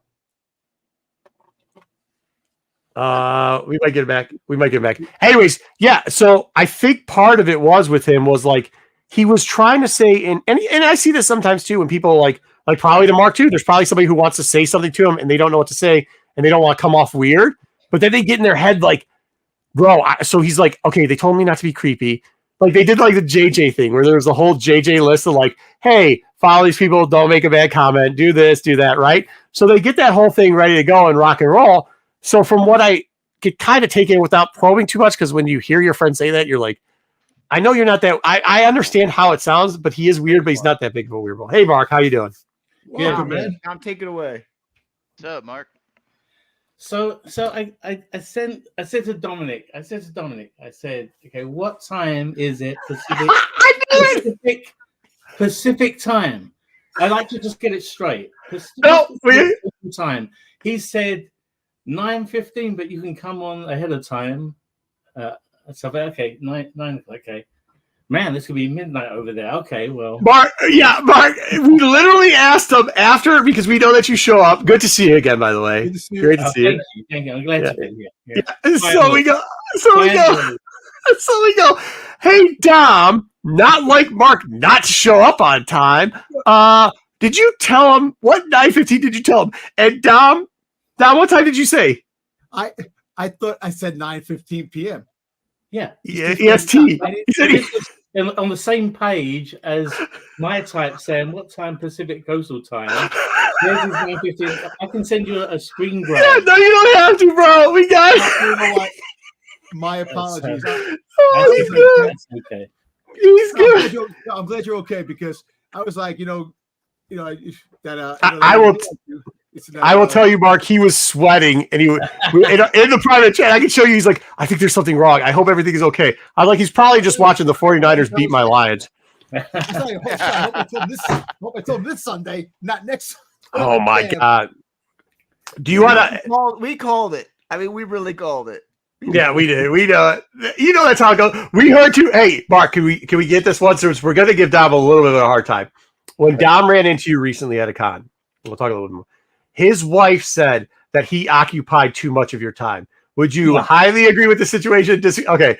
See, Dom, I told you, Dom, he was nervous. I was like, Mark's our boy, dude. We had him on. He's a good cat. Like, he probably wants to talk to you. Don't worry about it, dude. That's why I'm there. Absolutely.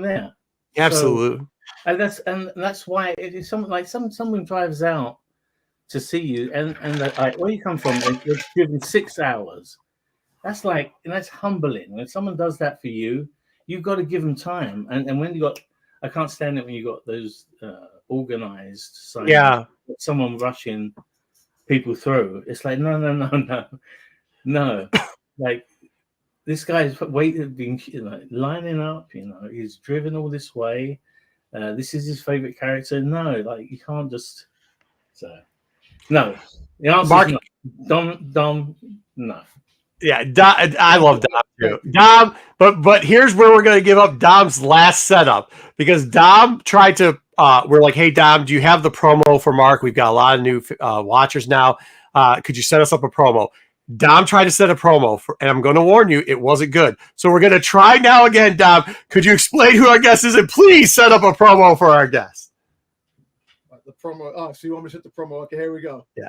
I was going to say, here he is. He goes, he's been here before. He's back with an encore. The great Mark Austin. Welcome back. And I was going to say that. Thank you, Dom. You're welcome. That was better. Can you explain a little bit of who he is, though, Dom, too, maybe? Well, I could say that he does work. He works with Industrial Light and Magic. He works for Lucasfilm. And he's known for many other things, a lot of behind the scenes stuff, but he's recognized as Boba Fett in the special editions New Hope and other things, but the badass scene of Boba Fett in the hangar with Jabba the Hutt and Han Solo. There you go. Good stuff. Oh man, that's good. Go ahead, Mark. Sorry. That was good. Yeah. We had some cosplay ranking things. We might run back just to see your opinion on them. But we were talking about cons already because I have a friend who was a little bit weird at cons, and we call him Chicken Finger Chad because that's all he ate was chicken fingers all the time at it. But you're going to the circuit this year, right? You're going back out there. You're hitting up a couple more spots. Have you already started booking your dates? See, it's really difficult because Wookiee's woken up. Wookiee, come here. I'm trying to get work. We're trying to recover from the strikes. Yeah, sure. Knocked everybody's. People are like losing their homes. It's not good. So we're still trying to recover from the strikes, and but when I'm in that situation, I can't say to them every Friday and Monday I'm going to be late. I'm going to be early out, and I'll be late on Monday. I can't do that. So even in a normal season, I can say, well, I can do one a month. One a month, kind of pushing it. That's like every fourth weekend, and ask for a long weekend. That is a lot when you think about it. I wouldn't mind it, but it does. No one thinks about the travel to and from, especially when it's East Coast thing. East Coast can be really brutal, and they sometimes think that you can fly in on the red eye and be like chipper, you know. Well, not just that, like even like how they're doing some of those direct flights, you got to cross your fingers. You got to and I mean, there's a lot of it where they're rerouting either, or if you have something booked and they say they didn't fill it, so they just cancel the whole flight. It's a pain in the butt. Yeah. You went through the whole strike thing. Are you on the better side of it now, or because you just mentioned that's still tough that people were losing their houses and stuff? Yeah, well, only because it just knocked it halted the entire industry, you know. So it wasn't just actors and writers that are being affected by their strike; it was everybody. So when I left Netflix in November, there was nothing approved, nothing to go onto. So. They were saying it could, you know, this could be something that takes 9 months to work out. Yeah. So yeah, I mean that's what I was going to ask you next. Is like, what's the ramp up time back? See, Dom is always about like, I don't understand why they just don't throw something out new and why isn't it finished already? And we try to explain to him that it's a lot of moving parts, right? So it's not like you just are like, okay, we're gonna go shoot this in our backyard.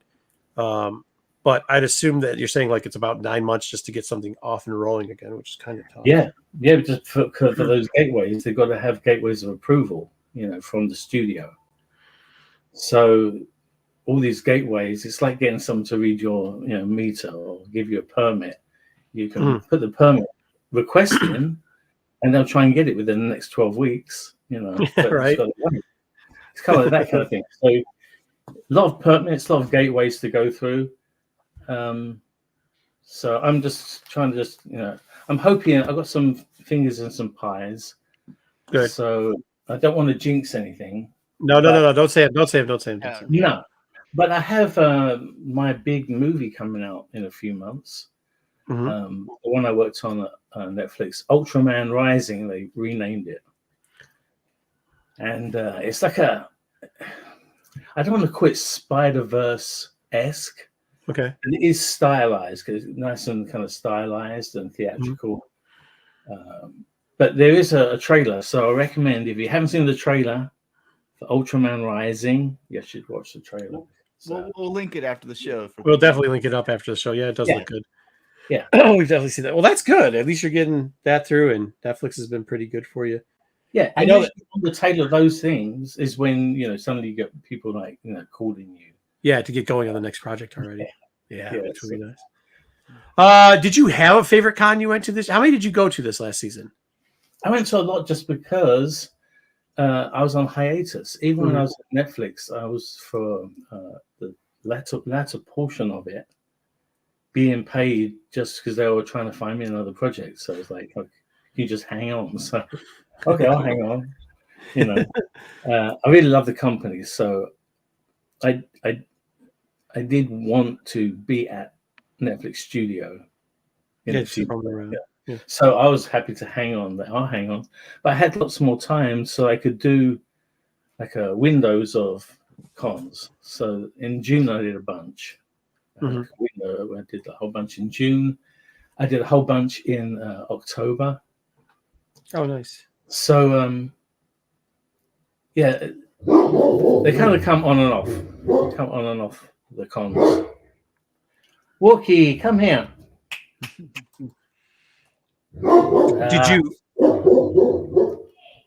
Did you enjoy the con circuit? Can be tiring. It really can. I think some people think it's just fun because a lot of times they only experience the one aspect of showing up to like their local big con, or they save up to go to like a San Diego, and that's their big event. But as you mentioned before, like the red eye and being bright for everybody. Sometimes too, like cons, maybe the hostess for the cons aren't the best. Do you remember any that they were though? When was there a con that stands out in your head where it was either the fan base in that state or whatever, or just how the promoter was treating you was one of the better ones that you went to? Yeah. I mean, you get some really kind of like intimate ones, like Shroud Con. I don't know if you know the Shroud Con stuff that's all over the internet. But I went to the very first Shroud Con, and it was just myself, and we went just for free. We just went to help them get off, Right. Yeah. As a salute to Fett fans, So it was myself and Jim Swearingen. Okay. And so we both went, and we're friends anyway. He was the one that asked me to do it. Oh, nice. He called me up and asked me if I'd do it. And I was like, man, for the hours of fun you gave me, Jim, like my debt to you in hours of repayment. So I did this thing with him. It was 3 days in Buddha, which was just out of Austin, Texas. Okay. And that was a really intimate thing. It was a really small gathering, and it was just really cool. It was held in a drive-in movie theater, and so it was a 3-day event. So there's lots of campfires. You went to bed smelling a campfire. Mm-hmm. It was freezing cold. It was in January. It was January in Austin, Texas. Outdoors. It can be really cold or really warm. You never know. Yeah, Really Texas is frigid bipolar. cold. That's where I live now. So Yeah, it was frigid cold, and because it was a 3-day event, each night they played New Hope, and then the next night they played Empire, next night Lieutenant Jedi on these screens, the drive-in theater screens, and each night I got to watch it in the car with Jim Swearingen. So like, he fell asleep. If you're watching this, Jim, I didn't mind it. Oh, bless him, But he did fall asleep. But, that is the one thing that I think the one, like when we were talking before you got on, I was talking about that guy, Chicken Chad, and people are like, well, how are you hanging out with it? And I guess like the atmosphere sometimes when you're at these cons, like those parts where it's like we turn back into even if you're doing something like Will Sell or whatever, you go back to like being a kid, and it's kind of like going out like on the boys trip. And yeah, sometimes the stuff isn't like great. You know what I mean? Like the hotels sometimes aren't the best. The bathrooms suck. They suck no matter what. The food isn't always up to notch, but there's always like fun, like shenanigans and tomfoolery that go around with it, right? And like you get into that grind where it's kind of a really good fun experience to do. That I don't know if I'm too old to camp outside though. I'm definitely not getting wet and camping outside at this point. Just not. That's a pass on that. But no, I agree. It becomes, some of them become really fun just because you already know the people going, like the guest list. You've done cons with them before, so you spent time, because we all end up drinking somewhere. Yeah, no shit. The best. I wish I had I wish I had cameras for eyes, just for all the great stories I hear. In a bar with another Boba Fett or one of the stormtroopers from New Hope and just some of the stuff they come out with. I just wish. I think we need to send him a GoPro. We need to lock a GoPro in on him from now on, and we'll just do it. And that'll be a new series that we do, and it will kill. Awesome. But I do agree with you that it is a lot of work, and for all that. Getting there and swimming through the people's soup at LAX and finally getting to wherever it is and trying to adjust to the time, but it's already early, so you're up at like 4 a.m. But it's really 7 a.m. Right there. You got a couple of hours to get down to breakfast. You do all that stuff, but by the time you're there and you've got that kid that is trembling. It's exciting. Like all of it's worth it. At that point, it's like there was a kid in Portland It was in Portland, and I had the Black Series helmet with me, Nice. and we're taking pictures, with the helmet off, and some with the helmet on. And the little kid was looking at this helmet as I was putting it on and taking it off, like just glued to it.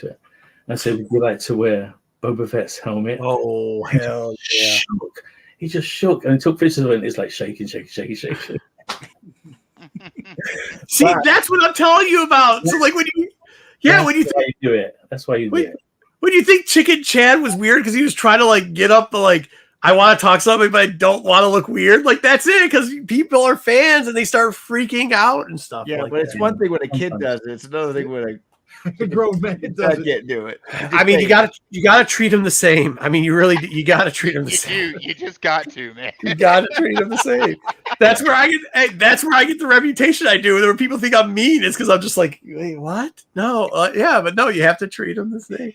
Yeah. Hey, this is the one, Mark. You don't do the I found this a couple years ago. My wife did it for me, and then I'm just on it now. Instead of doing the breakfast thing, do the I got the fridge in the room, but do the grocery sent to you. The grocery service. Oh yeah. Yeah, dude, that's my new way now. I can't do it, especially after the drink. I can't do the.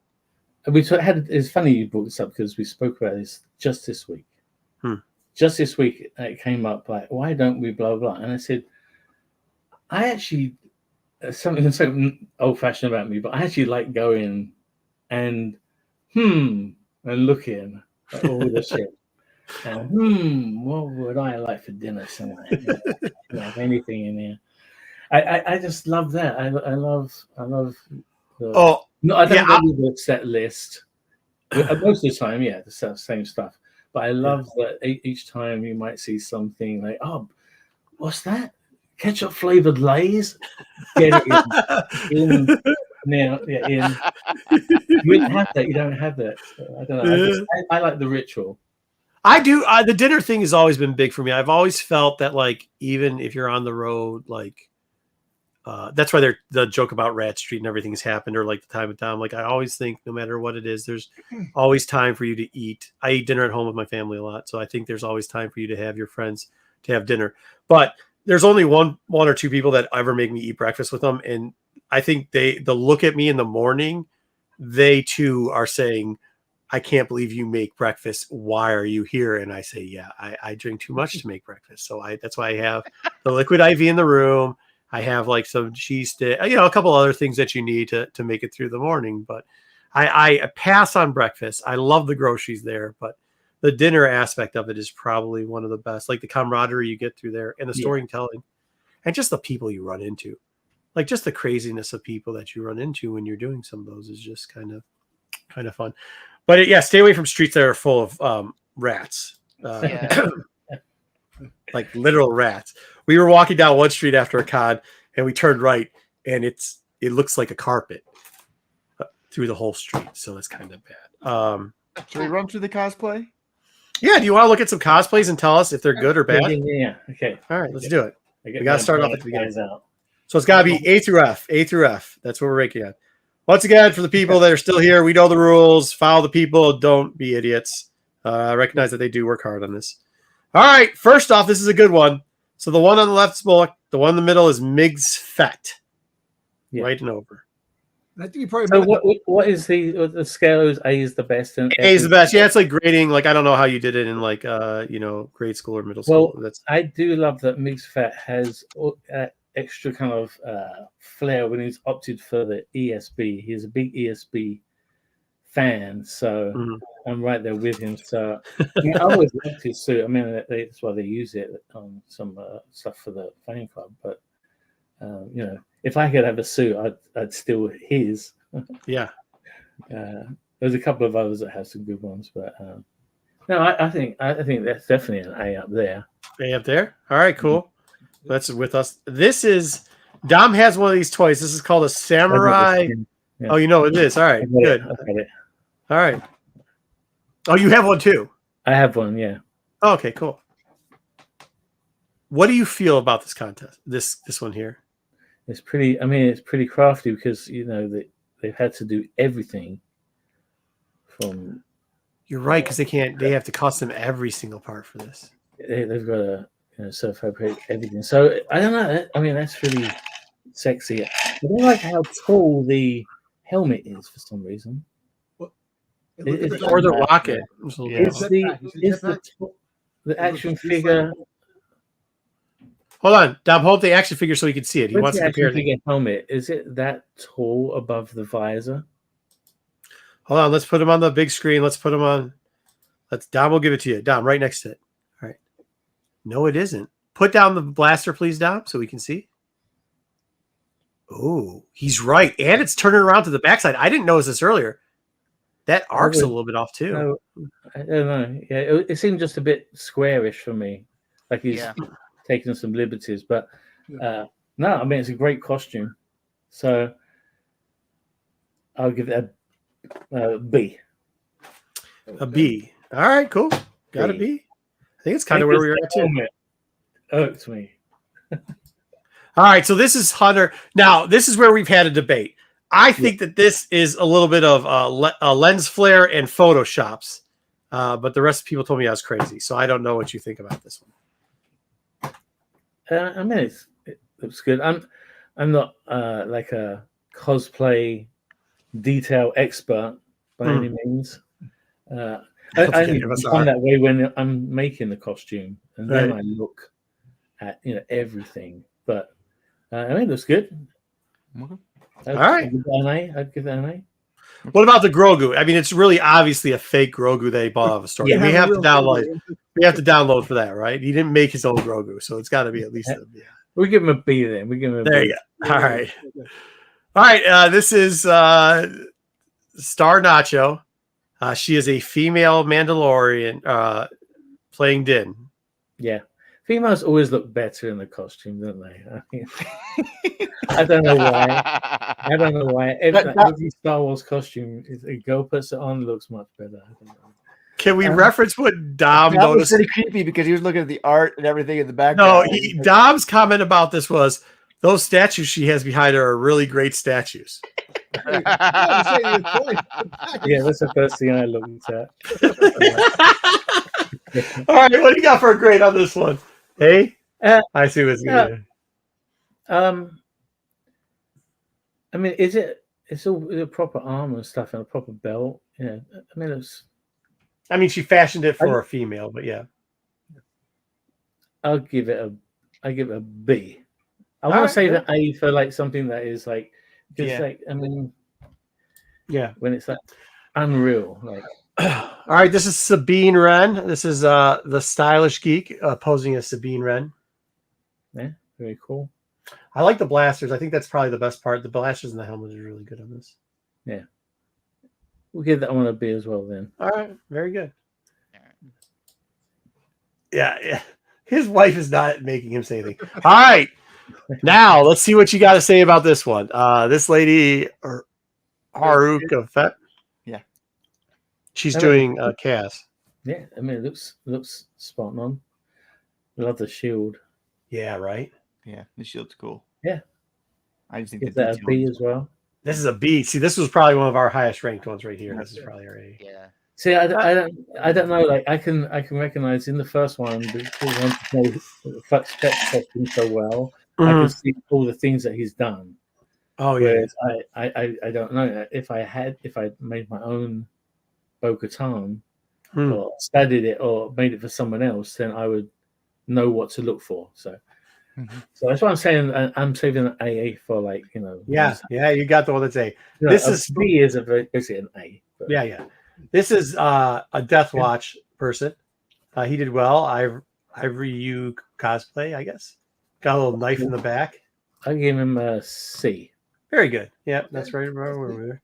And then we don't need something on the back. Just like there's a knife down there at the back. No, but just something. Something on the.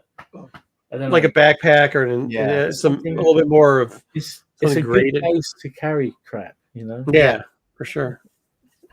All right, this is the last one, and you can tell us your grade, and then we'll tell you our grade. I don't know. I think we didn't know what was going on with this one. This is called Meow.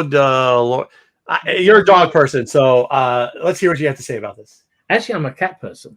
Oh, you're a cat person. I'm a cat person. A dog. Well, yeah, I have a dog now as well. But the dog took a long time for me to convince me to have a dog. But yeah, I give her a D. Okay. Yeah. A D. Okay, more along our lines. That's where we were. We were right on it. We didn't understand this at all. We're like, we don't know. Pretty creative. Yeah. We're not Hello Kitty fans or whatever it is, so we didn't see the merge, but whatever. Yeah, JJ, the guy that did this, was sick too while we were going through it, so we have no context for this actual outfit. But all right, not bad at all. Well, there you go. It was pretty much okay. See, we were told it was going to be the last time we were able to do that segment because we did such a poor job on it. But honestly, we have an expert here, and the expert was pretty darn close to what we were saying on it. So I think we can. I think that might be. Well, not all of us has ever worn a suit before, so I mean, and you see them all the time, which is pretty darn good. What else do we got, Dom? I don't know. I'm gonna say that I want to talk about like the people who do the Boba Fett the people who wear the armor, throughout the entire trilogy and special editions and whoever donned the armor. I know there's a lot of people that don the armor, and it gets a little confusing sometimes because you see a con and people come up in the con and goes, "Oh, so and so played Boba Fett, this and that." And he goes, "Really?" And a lot of people do come up, So we're saying that there's a con coming up in Dallas. And him, Morton, Dickie Beers. They're definitely going to be at the con. Rebel Scum. The Rebel Scum and somebody else. What's his name? Aaron. I can't think of his name, but he. Ead. Yeah. He's good. Yeah. I'm surprised that you're not going to be there at the Rebel Scum con unless you're going to make a sneak appearance there. What month is that? That's actually, I think, in June, the end of June. I know the end of June. Dom's trying to book you so that he could just hang out with you. Dom, why don't you just invite him over your house for dinner or something? He doesn't have to travel to a con. Like you're trying to book him at cons so you can just go hang out with him at this point. Hey, I thought because I like to, if I'm going to go to a con, I want to make sure the man is there. I want to see. I got some class and style over there. Come on, man. Nice, Tom. I'll pay you that $50 over you. Don't worry. Yeah, right. So I mean, he's got Ultraman coming up, which is big for Netflix. Right? That's going to be big. So he's going to have to do that, and then Netflix won't put you on the circuit to promote that, though, will you? Because Netflix typically doesn't put people on the circuit to promote. No. And that's the only thing is that I worked on 3 movies with them without thinking that nobody gets to see the credits. No, you have to. Oh yeah, because they skip it too. Off. It will start them, and then it's cut out. So isn't that Star Wars' fault though? That's George's fault, right? Actually, make it I want to watch it, but nobody does that. So yeah, it was only after my first Netflix show, and I'm like, God damn it, I didn't think about that. No one's going to actually see the credits ever.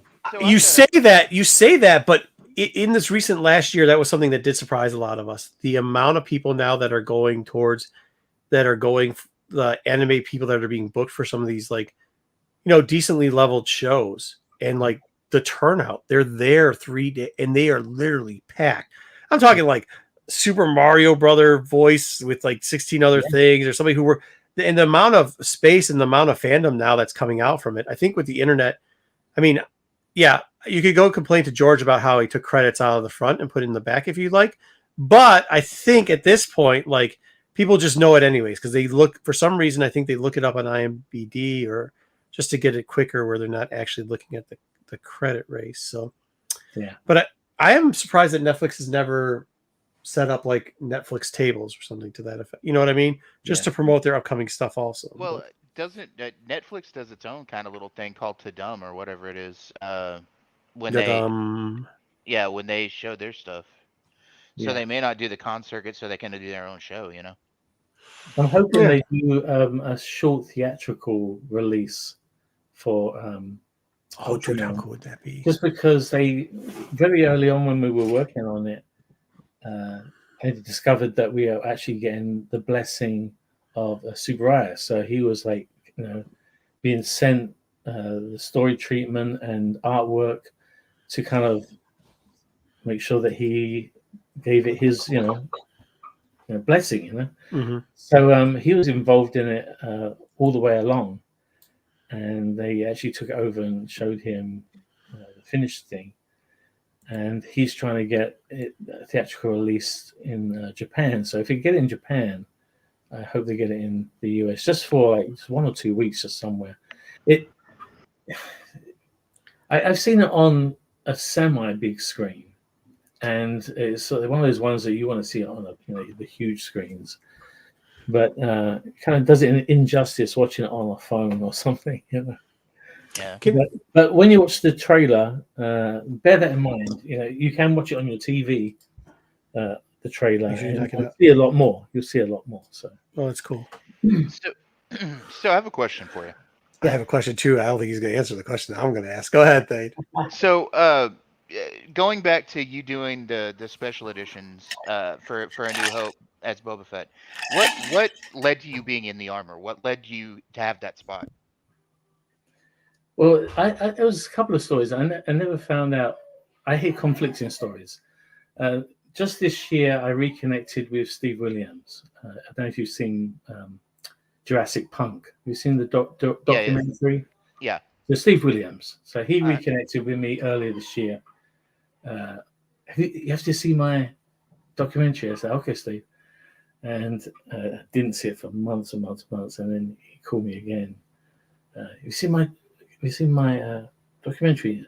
Oh, I haven't, but I will watch it. And I did watch it. Watched it within a couple of days of saying that. And really awesome documentary. I recommend it. Really awesome guy. But George went to him and said, I want to add, an extra shot or 2 shots of Boba Fett into the movie. Could you go and find somebody to let this jump in the suit? So he says, I don't know if it's Steve winding me up. Very well could be. But he goes, I chose you because I thought you were a very kind of like, stand-up kind of person and would be able to do it okay. Yeah. I said, and nothing to do with the fact that my whole desk was Boba Fett. Nothing. So that's what he says. Yeah.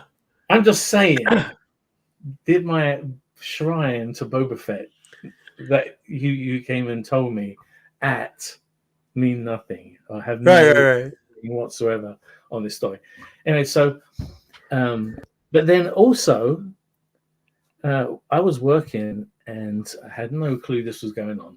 I had no clue they were actually going to do a New Hope special edition. I was working on Casper, working away. And a friend of mine came up, who's a cameraman at ILM called Carl Miller. And I can say his name now because it's gone 30 years. But he said, don't tell anyone. A little bird told you if anyone asks. Okay, a little bird, Carl. But Carl came up and said, Carl, I love it. Did you know, Carl? Did you know they're looking for somebody to jump in a suit to add Boba Fett into the new version of the movie? I said, what? Like, I'd heard loads of crazy rumors. You always did about what Lucas was going to do and never did. What? So he goes, I never told you this, but you should email Tom Kennedy. He's the producer, the ILM producer. And he said, go to him, tell him you jumped in, you just did the thing at the ranch and you're wearing the suit. Tell him that you fit the suit. Mm-hmm. But don't tell him I told you. Okay. So just randomly call, be like, hey, by the way, I don't know if you know, but I was in a suit at the ranch, and yeah. Mm-hmm. I told everybody I knew that I was in a suit at the ranch. But so I wrote this email and I said, blah blah, I fit the suit. I offered my services, basically. Mm-hmm. Should they need them. And I got this reply, I don't know who told you this. Oh shit! I don't know who told you this. This is confidential information that should not have been. Oh shit! And he wants to know who told me, and I can't say it. So I was like, I apologize. I didn't realize. Blah blah blah. An apology. Crap. Well, then it's true. At that point, you're like, it's true. Yeah. What? At that point, it's true. Yeah. At that point, I know it's true, but I also think they just blown my chances because this guy's annoyed and he's pissed off. He's not like a guy that works on the show. He's like, he's not the director, but he's the producer, so he's up there. And so Steve came by my desk and said, I just heard that you're going to be jumping in the suit. I was like, what? He goes, they haven't told you yet? No. Okay, well. You didn't hear it from me?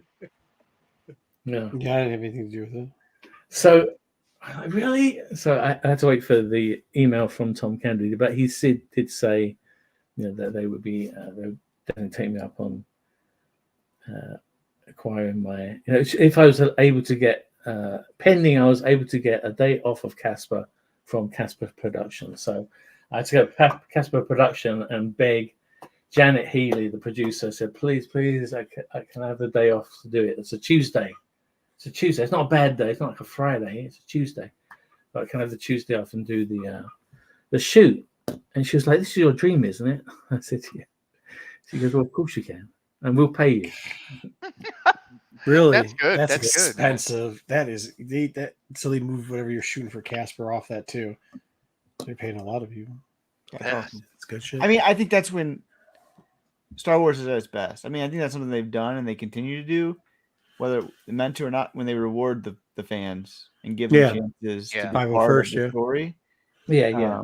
That's when Star Wars is at its best, and that is what we love about Star Wars is they do things like that, whether it was by accident or not, whatever. They were rewarded by it as much as you were because it does a lot more when you have a fan who loves Star Wars to be part of that role. So, yeah, it was because they always try to. They put me in. They put me with the other Boba Fett's in question Q&As, but all the Q&As have different meanings for those guys to me. This was a role that they got given. And they became fans of it because they over time, but it was just one of many roles, and for me it was like it was something that you wouldn't even think that you could even be in Star Wars. Period. Not let alone your favorite character. That's just too much to even hope for. How can you hope for that? That's ridiculous. And back in 1980, there was no such things as like special editions. There will never be enough. Yeah. There wasn't director's cuts back then. I can't remember the first director's cuts I heard about were kind of either Alien or Blade Runner or something. And I was like, what? Director's cut? What, a longer version? You Cool. sure it wasn't Time Bandits? No. The first one that I can think of that had a director's cut was the Fincher Dune movie. They actually did an expanded director's cut and they put it on TV as a mini series. It's like 86, 87, something like that. But it's really cool that they did that for you as a fan of Boba Fett and everything. I can only dream of that. I'm about to embark on a voice acting career, and oh, nice. I would be ecstatic to get to work with Lucasfilm and do Star Wars animation. But it's a great story you have there, Mark. I like. Yeah, I've got everything. Everything I've done has been like it never has a direct. Everyone tries to fill in the blanks. Like they think, okay, so as a kid, you obviously must have wanted to be an animator, and right, and you were an animator. God, yeah, that's amazing, amazing. Yeah. And it didn't happen like that. I didn't know I was going to be an animator. I think it didn't think it was even possible to be an animator because you had to be American. Yeah. You had to be over there, the other side of the world, 7,000 miles. Like, how am I going to get there? And so everyone I knew, they grew up locally, they moved away from their family, but got a job locally, or at most went into London and back, and Yeah. they settled locally, and then their kids, and nobody went away anywhere, and so it wasn't even a dream that I could work on movies or anime. So that wasn't something I didn't think I could do until college, and then it was like, well, these jobs do exist. Good luck getting them. Yeah. But they do exist. Back in when I was an animator, this is when I was a traditional animator, a drawing animator, and I worked in commercials for 5 years. My first 5 years of my career was commercials, and back then, the animation houses that existed, you had to wait for somebody to either die or retire or leave of some reason. You got a fighter, yeah. Something to jump into. Yeah. Because there were so few animator jobs. This is before CG animation. Yeah, people living until like their 90s. Still sitting at an easel drawing. Yeah. Yeah. And even with when I was working on the computer stuff, I didn't realize how close to the spear tip I was on the development end. Like, I didn't know the names that we were using would end up industry names, Yeah. like stuff that is standard in the industry is stuff that we tried out and it worked, and that's still around. So I just thought I was working that everyone had this. I thought everyone, I didn't realize it was just ILM. And so it's funny that animation, because of CG, animation is ballooned. Like, there's so many animators now. Yeah. And being an animator, when I said that when I first was an animator and I told people what I was, they didn't know what it was I did. They thought it was some kind of surveying job. Like a technical surveyor or something for a company. Right. Yeah. 5 foot. And they try to explain, and it's hard to explain. Like, you try to explain what an animator does. It's like, Yeah, right, absolutely. Yeah. We kind of talked about this a little bit on the show, but looking forward for animation, a couple years, 5 years. I mean, it seems like some of the streaming networks are pulling back on live action. They're trying to cut costs, which could open up more animation. Maybe, I don't know if that's what your thought, or like if you're thinking that long term, because we're talking about Star Wars and how we think there might be more Star Wars animation projects coming because they might be a little cheaper, but we're just speculating. Cheaper and faster. Faster, maybe. What are your thoughts about how things are changing so quickly in the future of animation? Maybe a little bit. I mean, this always has been my industry anyway. Like, I just told you about how I didn't realize how close to the spear tip I was, but my industry is forever changing. Like, even now, I'm learning Unreal Engine because most of the work is done straight in Unreal, and they're not even using standard animation software like Maya anymore, which was a studio standard, still is. But now there's a big push for Unreal Engine to work in game engines to do a lot of cinematics.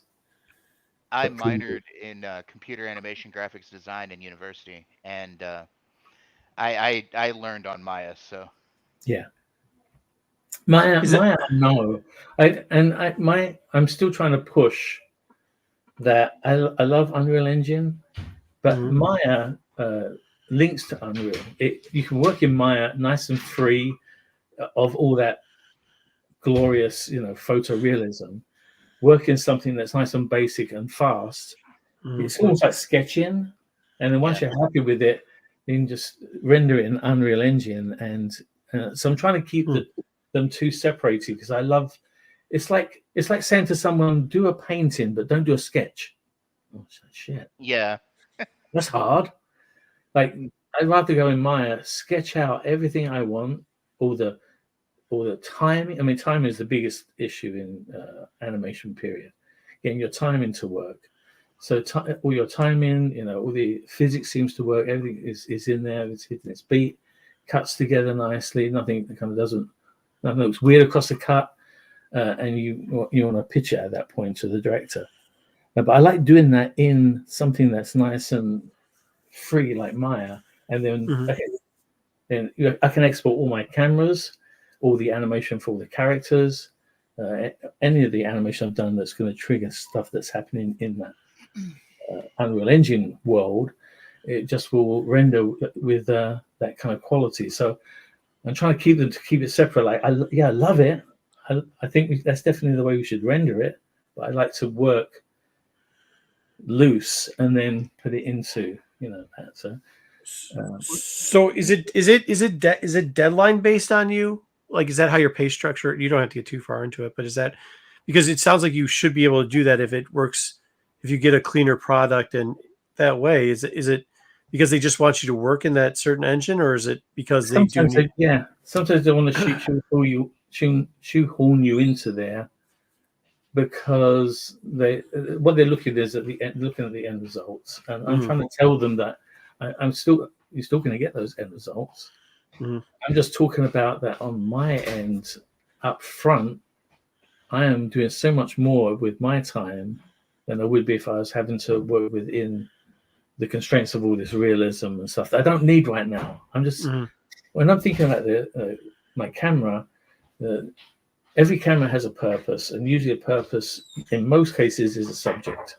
Okay. So it's a relationship between the camera and the subject, and depending on the shot, you want the camera and that subject to interact in different ways. Sometimes you want it a long angle, kind of really distant and square and cinematic. Sometimes you want it a wide angle and kind of in there and personal and up close. And so you have to understand what the shot is trying to do story-wise to know what to do, which camera to pick, and how close to be to that subject. Does that make sense? So I'm just thinking is kind of stuff that you do, but you're not thinking about, being in there and being in this world that, I love it. I love playing games for that reason. I've played Starfield to death because I can't explore enough damn planets. I've got an addiction to it. I'm addicted to doing, and I've got to do the whole solar system.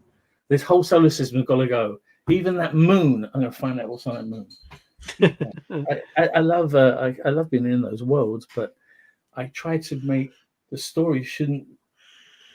There's so many movies that rely on the visuals. Yeah, absolutely. I don't want to name any of it, and it just doesn't work. You need that solid story. I mean, the story is going to even a badly rendered movie, a movie with bad effects. If you're talking about anybody who uses lens flares, we understand. We get the code. Lens flares, lots of lens flares. We understand what you're saying. I love lens flares. Actually, I'm not.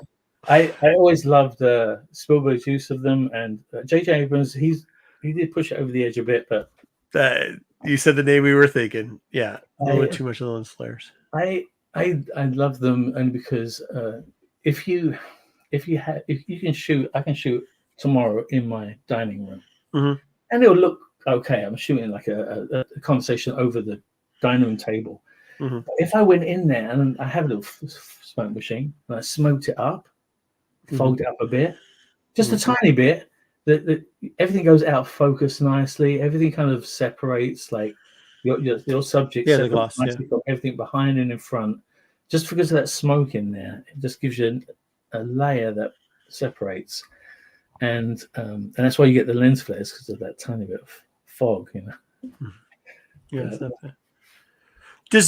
But here's another. This is the question I was going to ask, and it's going back to the Ultraman thing, and you don't have to answer it. But like, you seem excited that if they pick it up over in Japan and everything else, financially, is there any incentive for you personally when that occurs, or is it just like it's just an artistic bonus for you?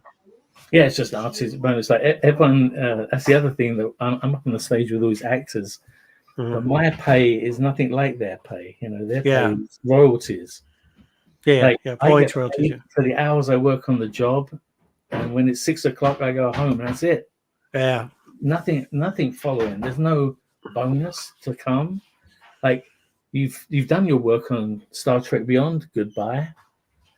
Good luck with finding another job. And they kind of slam, and that's how it was. And so it's like you got to phone ahead, and I always had my go-to people that I find out that someone's got work, and I'd slide in on something or other. I mean, it just seems like weird because I mean, and not to bring it to the circle back where we started when you're talking about the strikes, but like now that the way that they're producing even streaming stuff, there was like a certain element where some of your product would be done, like your shelf life is what it was, or to a certain point, and then going to the remakes or whatever, they might have to call you back to touch up. But at this point, they can just start dropping it into different streaming markets. They can rotate it in and out, which I mean, that's what they're doing. I don't want to get. I know you're happy with Netflix, so I'm not going to try to get too far into it. But like, I just see this as something down the line where it's like, okay, well, eventually, are we going to give some of these better, people like yourself? Are we going to?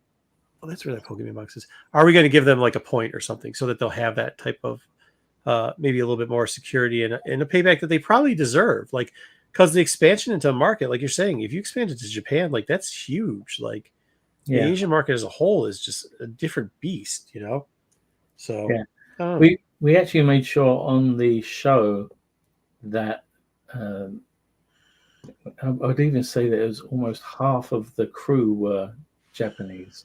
No, okay. Because we wanted, and everything we ran by them, like anything I put in my previs, even the signage, I had asked them, if not this signage, could you find me something appropriate? And they give me something that's appropriate. But, sweet. We had like Japanese authentication meetings to make sure that, and we verified streets that we were recreating for the movie. We had a guy that actually in Japan living in that district. Oh, nice. Giving notes on what to change. Like the road should be wider. Okay. You better hope it's true, because these internet sleuths now. If you could have got like the guy that lived 3 towns over and he's remembering it, and they're gonna get you if that's the case, man. So that's cool, it's a really good studio to work at. I hope to work for them again in a future project. But this industry, man, it is always a stormy ocean to navigate. It always has been. And and like we were talking about earlier, everything evolves. So as soon as you get used to a way of working, suddenly there's a new thing that's come out. Like, oh damn. And I just got used to working in computers and working on Softimage, and then this Maya thing comes out. Oh yeah, I use Maya now. So everything evolves, and you just got to keep up with it. So my whole career has been trying to keep up, so I can keep a job. So I keep getting those jobs.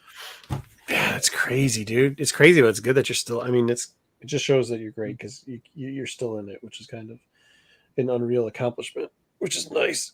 Oh, excuse me, sorry. Go ahead. 35 years. 35 Jesus. years. My career has been so far. 15 years. It's 5 years commercials and 15 years final animation and effects animation, and then 15 years doing sequence and shot design for movies.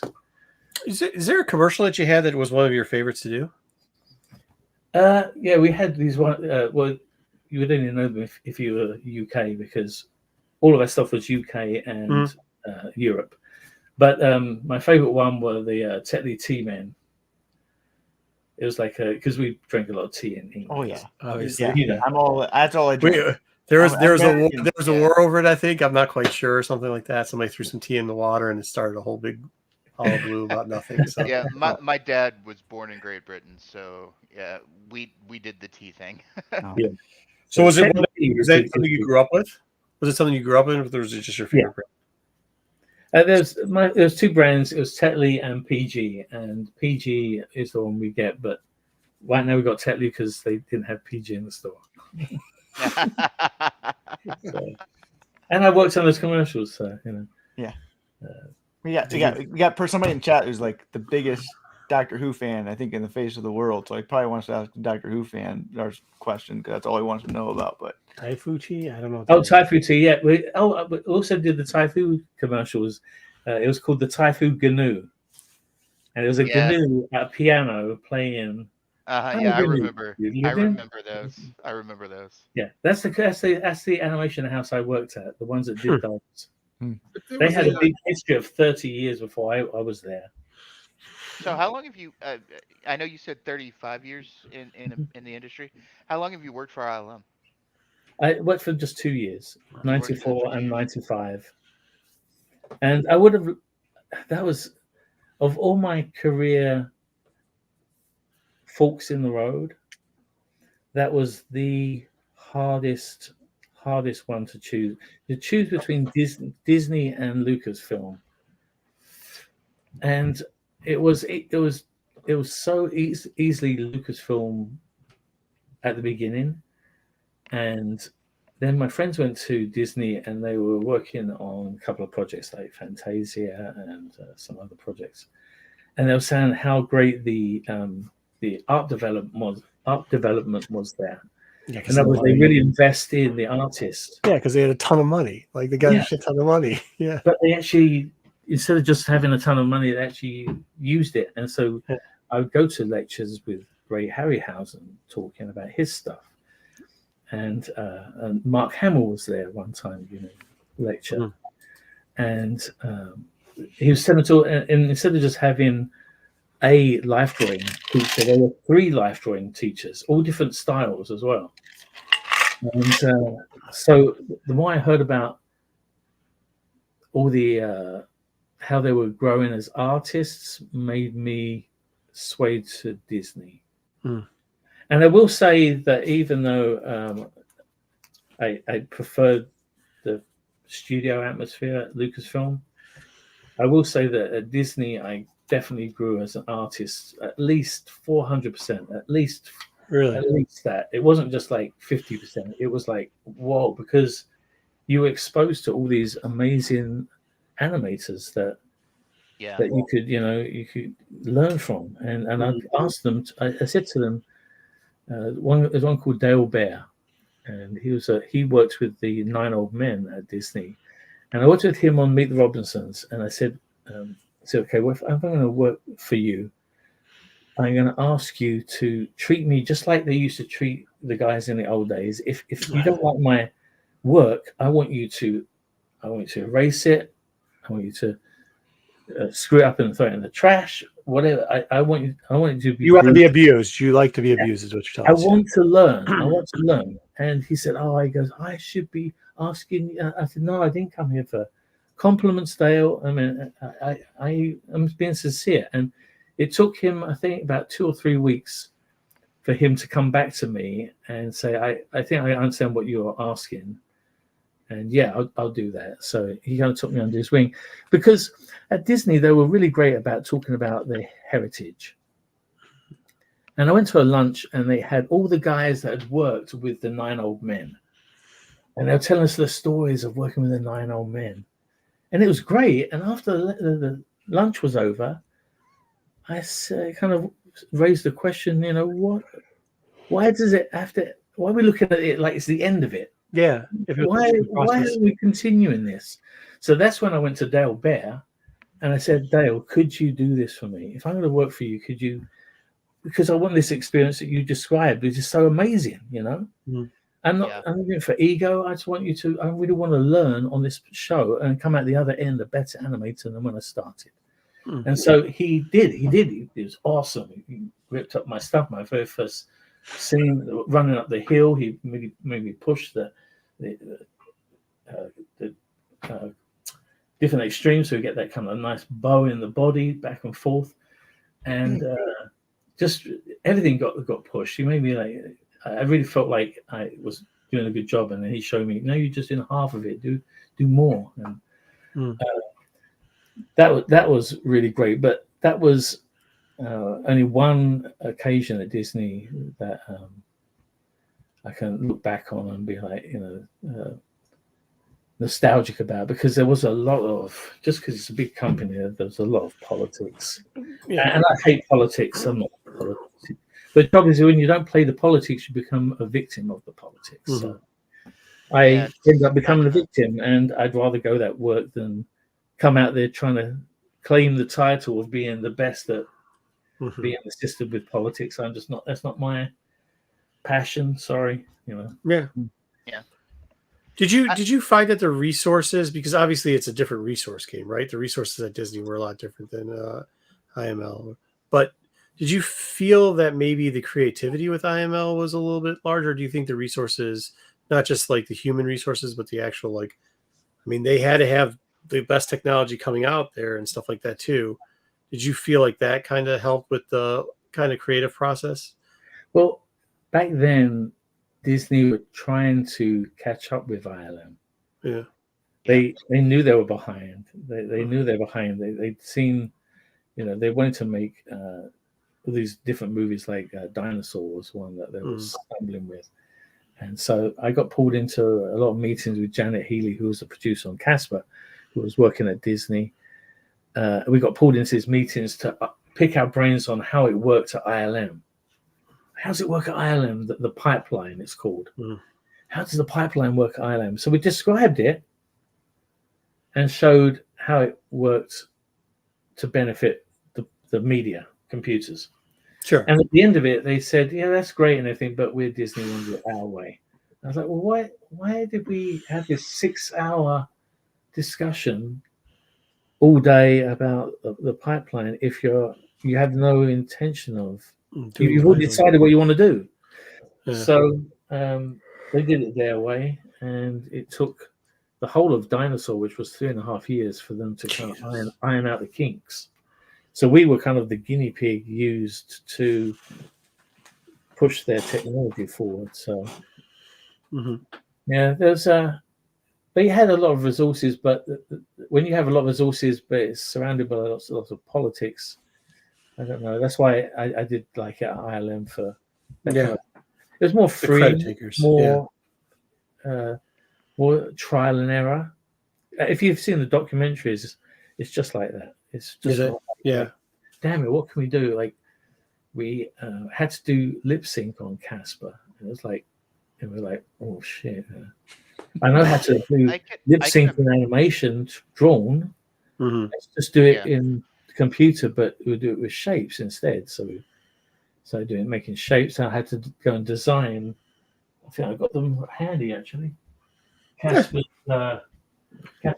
shapes. You always hear that. Look at that. Like he planned it. Hold on. Let's put him in the big screen. Give it to him. There you go. So these are my drawings for Casper. Let's try and find. Oh no, these are printouts.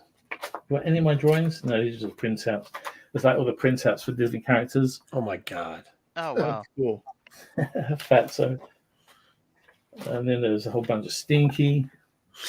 So a guy called Phil Robinson would have to do all the drawings for the Ghostly Trio. I just hate Casper.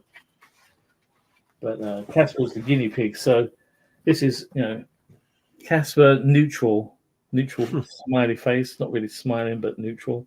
Yeah. And his neutral is kind of happy because he's a happy, friendly ghost, Yeah. These are different eyes. Sort of eyebrows, Jesus. eyebrows raised. So they had to build a shape for, eyebrows up, eyebrows, down, and we used the computer to go between those shapes. So his eyebrows went up and down, animated. And then for the lip sync, if he was going to say like, mom, it'd be an M shape and then an open R that I'd have to draw and model. Actually, I didn't model it. Kyle Odermatt modeled it. I just drew it and gave him a front, a side, and a 3/4. And so you have a M, an O, and an M, and space them out, and it looks like Casper's talking. It's like, it kind of works. And now it's, everyone, they're called blend shapes now. Originally they were called Casper shapes. And then like I said, they had to do the Ghostly Trio. Casper was the guinea pig. Got it to work on Casper. Okay, let's do it for the other guys. But we can't call them Casper shapes because it's the Ghostly Trio. So I can we imagine call them blend shapes because it blends from one to the other. But now that's the studio standard name. I can imagine working for ILM kind of puts you on or at least at the time, kind of puts you on the cutting edge of having to figure out how to design these things and those documentaries you talk about ILM. I watched one recently because I'm a big documentaries guy. I watched one recently that talked about like the history behind the Star Wars movies and how ILM started and all of that. And I can imagine that it's almost like you guys are inventors, not just artists, but like Yeah, inventing the something like that. processes as you come along and everything else. And I can imagine that's a very stressful environment. Not really, you'd think so, but they were so, because everyone was doing it with you, everyone was trying together. So it was a group effort. So it wasn't like one person would be singled out.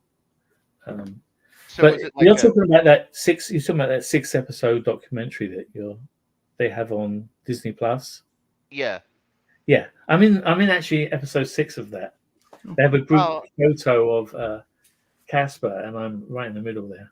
oh, that's cool. But So is it more like they a family feeling or like yeah, as a yeah. group dynamic, like you were saying? Yeah, and then we were working on Casper. The other shows were going on at the same time, so we were working on Casper. They were working on Forrest Gump. That was another big show. They were working on The Mask. That was Steve Williams' show. And but when we went to dailies, we would see all of their finished. So oh my god, I was watching all those shots from Mask with the dog putting the mask on and Yeah. all the kind of Tex Avery stuff they were doing. It's like, oh man, I wish I was working on that show. But no, I loved working on Casper. Casper was a great. It was my first time working with a computer, so I'd never done it before Casper. And then suddenly you were the expert. Like, but I've only just used it for 18 months, and I've done 15 shots or maybe 20 shots in that time. How can I be an expert after doing 20 shots, on one movie? So then they pushed me on to doing, you can handle the creatures for Star Wars because, and then John Knoll will take the spaceship shots, but you can handle the creatures. Steve's already got Jabba. So if you can do everything that isn't Jabba, then that'd be great. So, and then you're the expert at that point. It's like, I don't feel like an expert. I've only done this 2 years. Yeah, but who else is doing it? I know, but it's a weird. It's what I'm saying. That looking back, I look back and think, wow, we were like on the spear tip. Like, wow, I didn't realize because you're all there together and You're buried in it. Yeah. But that's what I've found, that I've taken that and I apply that now to my previous. And there's a I don't know if you've seen Back to the Outback. It's an animated film on Netflix. Okay. No. I had this big long road chase. There's a whole sequence of road chase. It was 117 shots. It ended up, and they built this terrain. And I was like, wait! I have to drive a car up and down terrain, matching the wheels to the train, matching the wheels so they're following the rotation for all these cars. And there's a whole group of Jeep and motorbikes for everyone. And what if they want to change it from 60 miles an hour to 80 miles an hour? Right. How do I do that? So I said, in storyboards, you can't tell. You're not looking at the background. Can you just give me one flat road that just goes flat, dead flat? I don't have to go up or down, anything. And they did. And it saved me so much headache because I can't imagine had I had to do it the other way. Oh yeah. And matched to a topography. For what reason? You're in a car with someone, and they're interplaying between cars. It's kind of Mad Max Fury Road kind of action. Oh yeah, it sounds like it can be intense. But it's good that you can come on early and catch something like that and save a ton of money for a studio because that would save you having to do all this other stuff. Have you ever pitched anybody over there at Disney, maybe bringing back some of the animators that had done stuff for Star Wars projects again now with all the little like spin-offs that they're doing with Visions? They do these theme type things, and they've got the Jedi thing. I'm just thinking, like, do you have any Do you want to go back and do some more Star Wars content? I guess is the question. I mean, I've always wanted to do more Star Wars content. Mhm. I could never get enough Star Wars content. I was so desperately trying to. After I watched the first episode of Mandalorian, and I just worked with Favreau, 20 months earlier on Jungle Book. Man, I wish I had. And Colin Wilson is the big producer Mhm. on Mandalorian. If you look at the end credits, Colin Wilson. Oh yeah. Colin Wilson was the producer on Casper. Oh, come on. So there's always people that I've worked with, and so I was like, I was trying so desperately to get the idea of getting a cameo on one of those shows. Oh, dude, that'd be cool. Just do one shot, just one shot. Yeah. And I said, I'll ask. I actually went and asked Daniel Logan. He said yes. I asked John Morton. He said yes. I asked Dickie Beer. He said yes. And I asked Don Bees, and he said yes. But they all agreed that if they could get a cameo, and 5 guys turn around in a bar like, "What's going on?" and it just happened to be 5 Boba Fett's. That's cool. Oh, That would be so an cool. awesome shot. That would be an That'd be a awesome cool shot. No one would get it unless certain people. Right. But the ones that Point to get Dom. it, shit. I mean, you just do it in the same bar that you have Dave and some of those people already in. Where they Yeah, they're already doing that shit. Dave's already doing that shit. it. You might as well So just I was trying to plant that seed, get it to him. I was talking to people that were working with him at the time, Favreau. And You wouldn't even. You know what you could do it is like you wouldn't even have to. It kind of is weird, but I think if you have to pitch it, you have to pitch it without the helmet. And this is why, because there's so many. So you wouldn't be able to have the helmet, but you have all of you guys. We just like guys that in Mos Eisley, guys with rags on. But something crap goes down. Someone pulls out a lightsaber, or a blaster gets fired. 5 guys turn around. What the hell's going on? It's just a quick one shot. And well, they have that bar. They have a bar. So they have a bar now.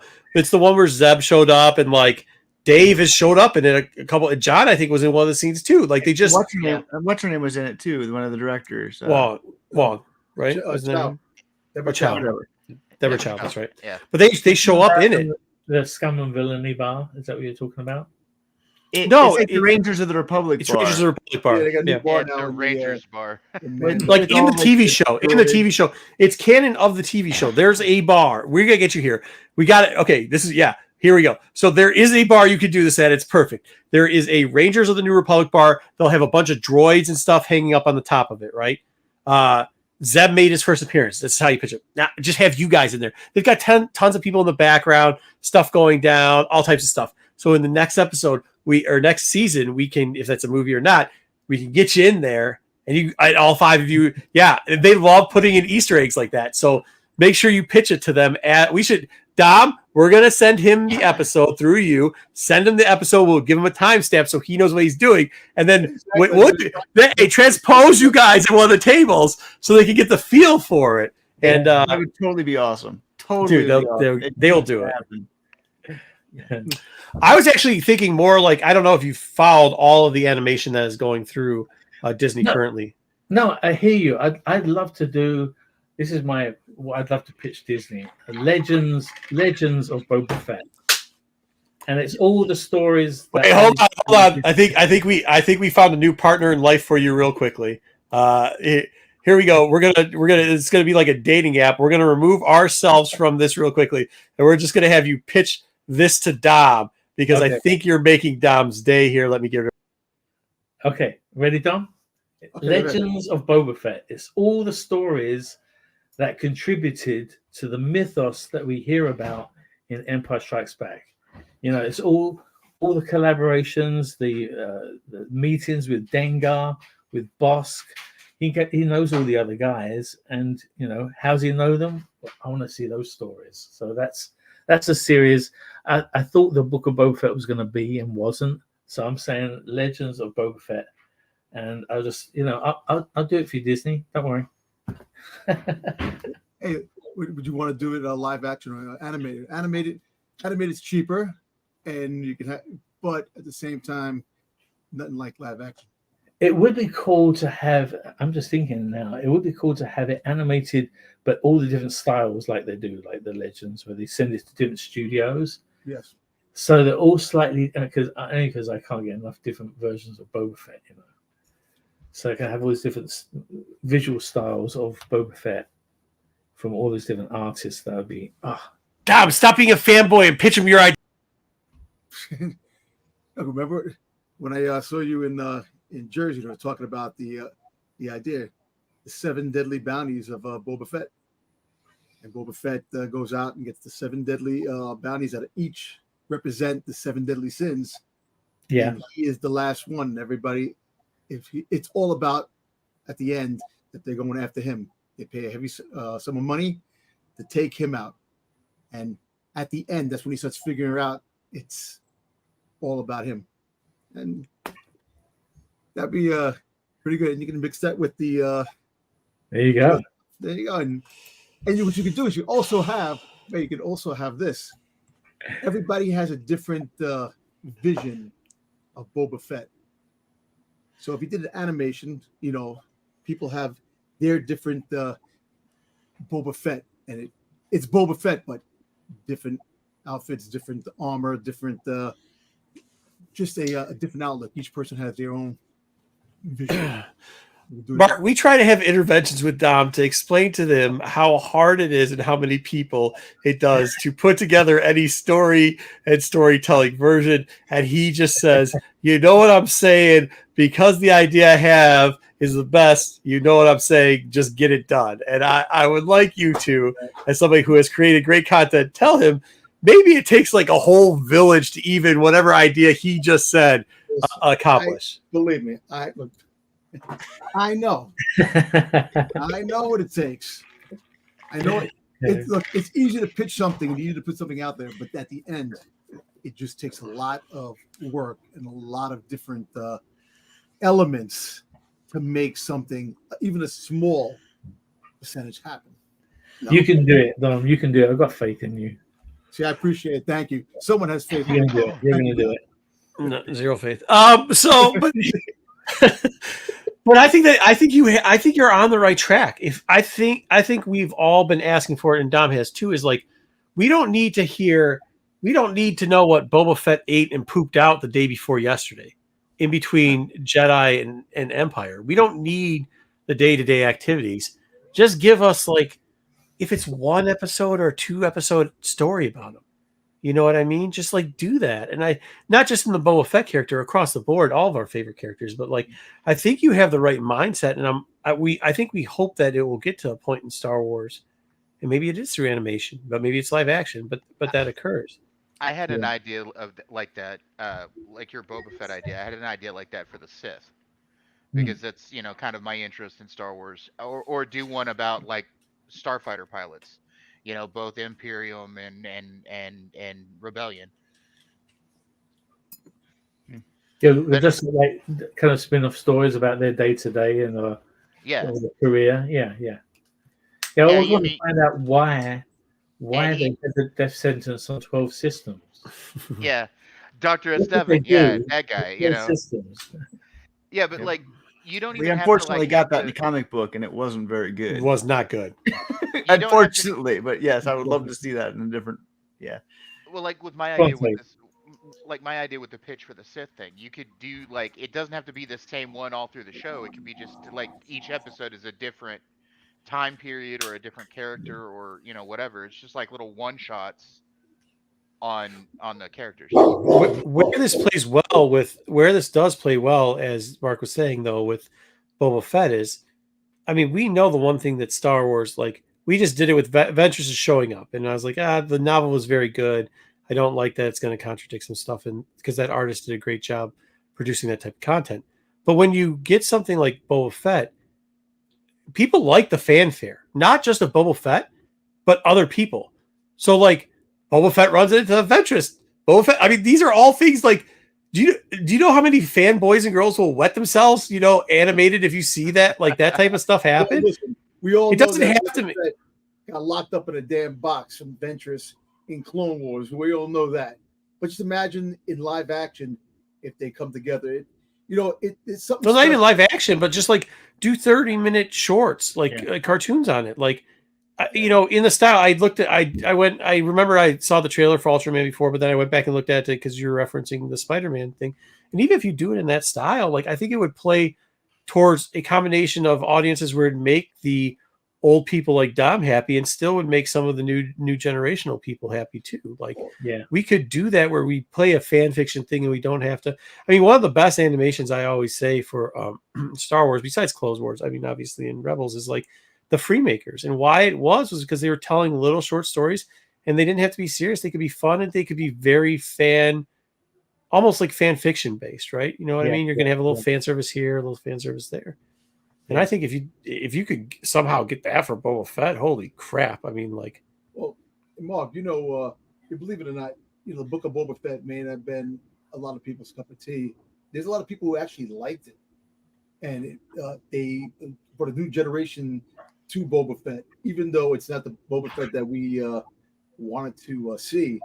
There's a newer generation out there that actually does like the character, and it's surprising, but I really hope they go back to his roots, like down the road. And I don't think you have to go back to the roots. I think you could just come up with stories, like Mark was saying, like but also just bring him back to what he's. It will happen, Dom. It will happen. He's known for being in Sarlacc pit. Star Wars is so vast that like they can put a character on the shelf for 20 years and then bring it back into a whole new series. I know that's not what you want because you're worried about 20 years from now. The fact that not be that long. 20 years. That's the great thing about Star Wars. It's just so vast, and there's so many stories that are. I know there's so many stories, but when you just got to find the right people to tell those stories, and it's a story world. And when I hear Mark's age, Mark's all about the story, and that's what Star Wars is. The story's great. You can't be shelving characters for 15, 20 years. At the time period we are now, just you can though. That's the great thing. Revan's been shelved for that long, and when Revan comes back, everybody's gonna flip. Ventress has been shelved for. I mean, think about it. When was the last time she showed up? It's been 20. Well, no, 20. It's been like 8 since the book, but still, like. But the Clone Wars was like what, 15 years ago? Yeah, that's what I'm saying. Yeah. Dang it. Dom, you got me confused because I thought you guys were going to go down your tangent again about you're going to die before you see a good Boba Fett. Hey, Mark, since the Book of Boba Fett, and you don't have to get too deep into this, but have you gotten a mixed reaction at cons? Because you've been showing up in the public, and I know sometimes people just like, they'll say anything to you. I mean, people nowadays, they don't hold shit back. They'll say anything. So do people come up to you and air their grievances and air their likes, or do they kind of just avoid that portion of it, or? It doesn't happen often, which is a good thing. Good, yeah. But there have been a couple of people that have come ranting up to me like I have some say in the matter. Dom thinks you do. Dom does think you do. In his world, he's like, Mark's the greatest of all time. He needs to go there and fire everybody and tell them this is how Boba Fett is supposed to be. So I'm not paraphrasing either, Mark. He has said this. He also said every show, Dom, you're delusional, but he still remains delusional. So No, there's a guy came up and I felt really bad because he was going off about Disney at me. And I think he was thinking I must be in the Disney stuff. Yeah, because he's angry at me. Right, so right. I'm trying to tell him that I know who you think I am, but I'm the original. Yeah, right. For one thing, I felt really bad because I was next to Obi-Wan Kenobi stand-in, the guy from and I was next to R2 from Book of Boba Fett.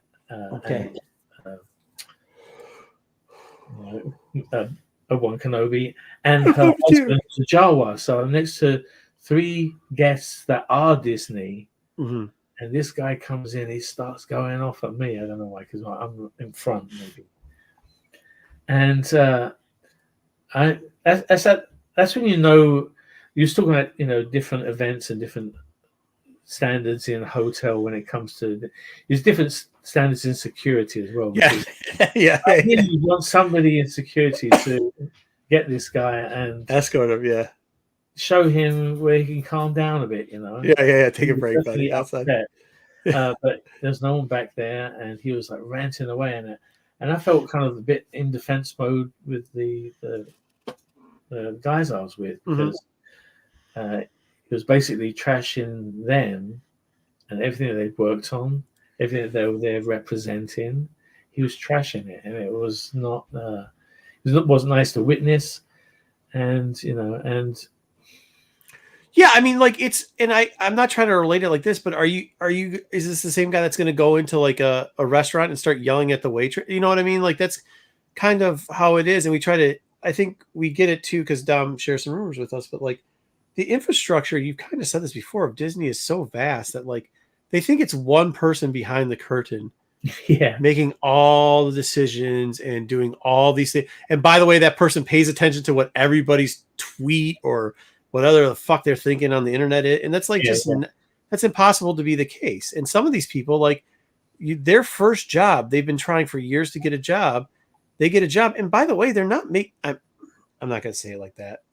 They're making money, but it's not the type of money I think some people envision that they're doing. No. And you're sitting there shitting in their cake. Like, I mean, I think we have to remember that every once in a while. That's a good perspective. Thank you for that, Mark. Because if you did reverse it and you did make it something that they were proud of, that they had worked hard on, and you reversed it, they would be offended by your choice to reverse it. Like, what are you saying like that for? Like, I am literally just describing what you did, you know. Yeah. I don't know. I try and bring a bit of happiness to some of these cons where it can get a bit too stuffy, and you just want to lighten the load a bit. So I've never been a fan of sitting down much. I'm always standing. If I can get the other side of the table, I will. The walk arounds, yeah. I don't like being confined to one side. Sometimes you are walled in. Or the curtain things now, right? Yeah. How do you like those? That take you back and you sit in a chair in a curtain and they shuffle people in for 2 seconds and they shuffle them out for holy crap.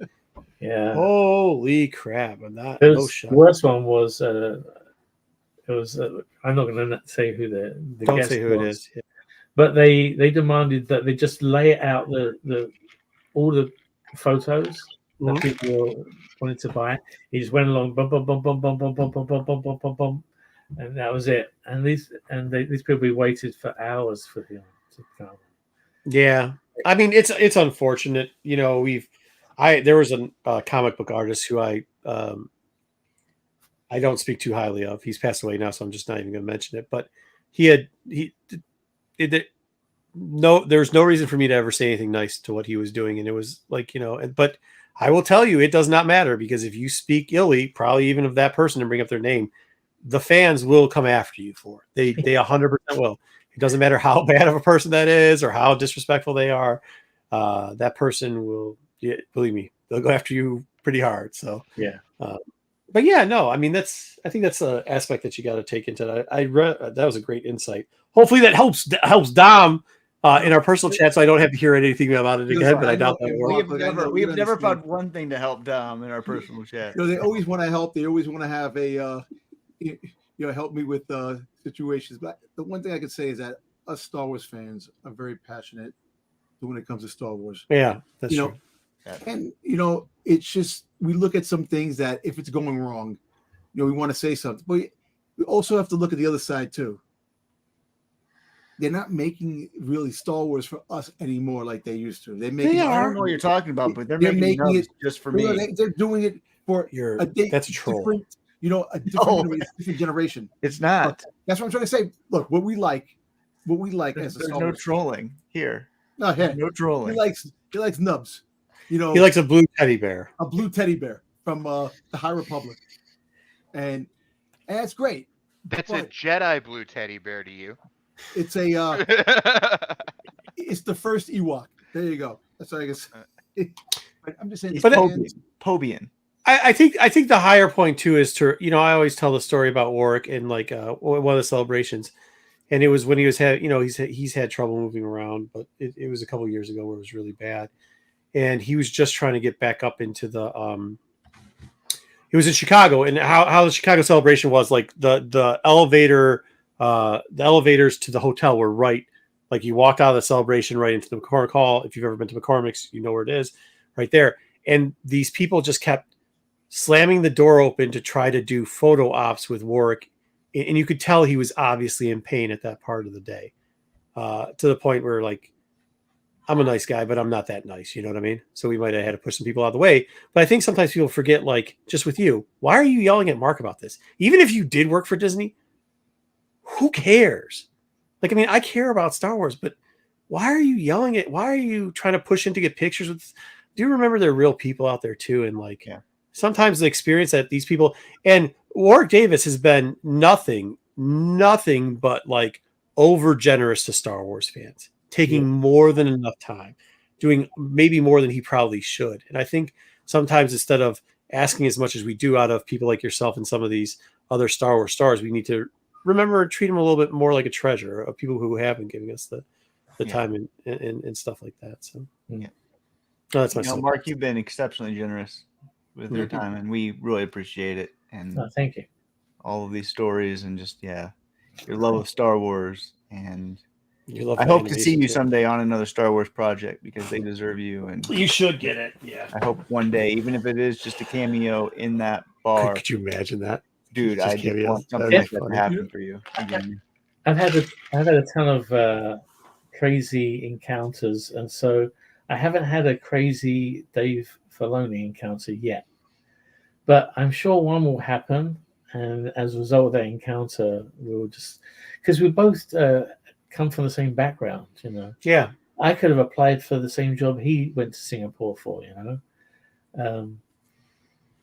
we could have had each other's career paths, we kind of were working alongside each other at the same time on different shows. So I'm sure that one day that'll happen, or because I really got on well with Jon Favreau. Mm-hmm. He's some of the directors keep themselves very distant from you. Others are in your face and in your personal space and human. And so when I met him, he insisted on shaking my hand. And as he shook my hand, as he left it, he left a coin in it. And I have it actually. I'll bring it. It's a Jungle Book coin.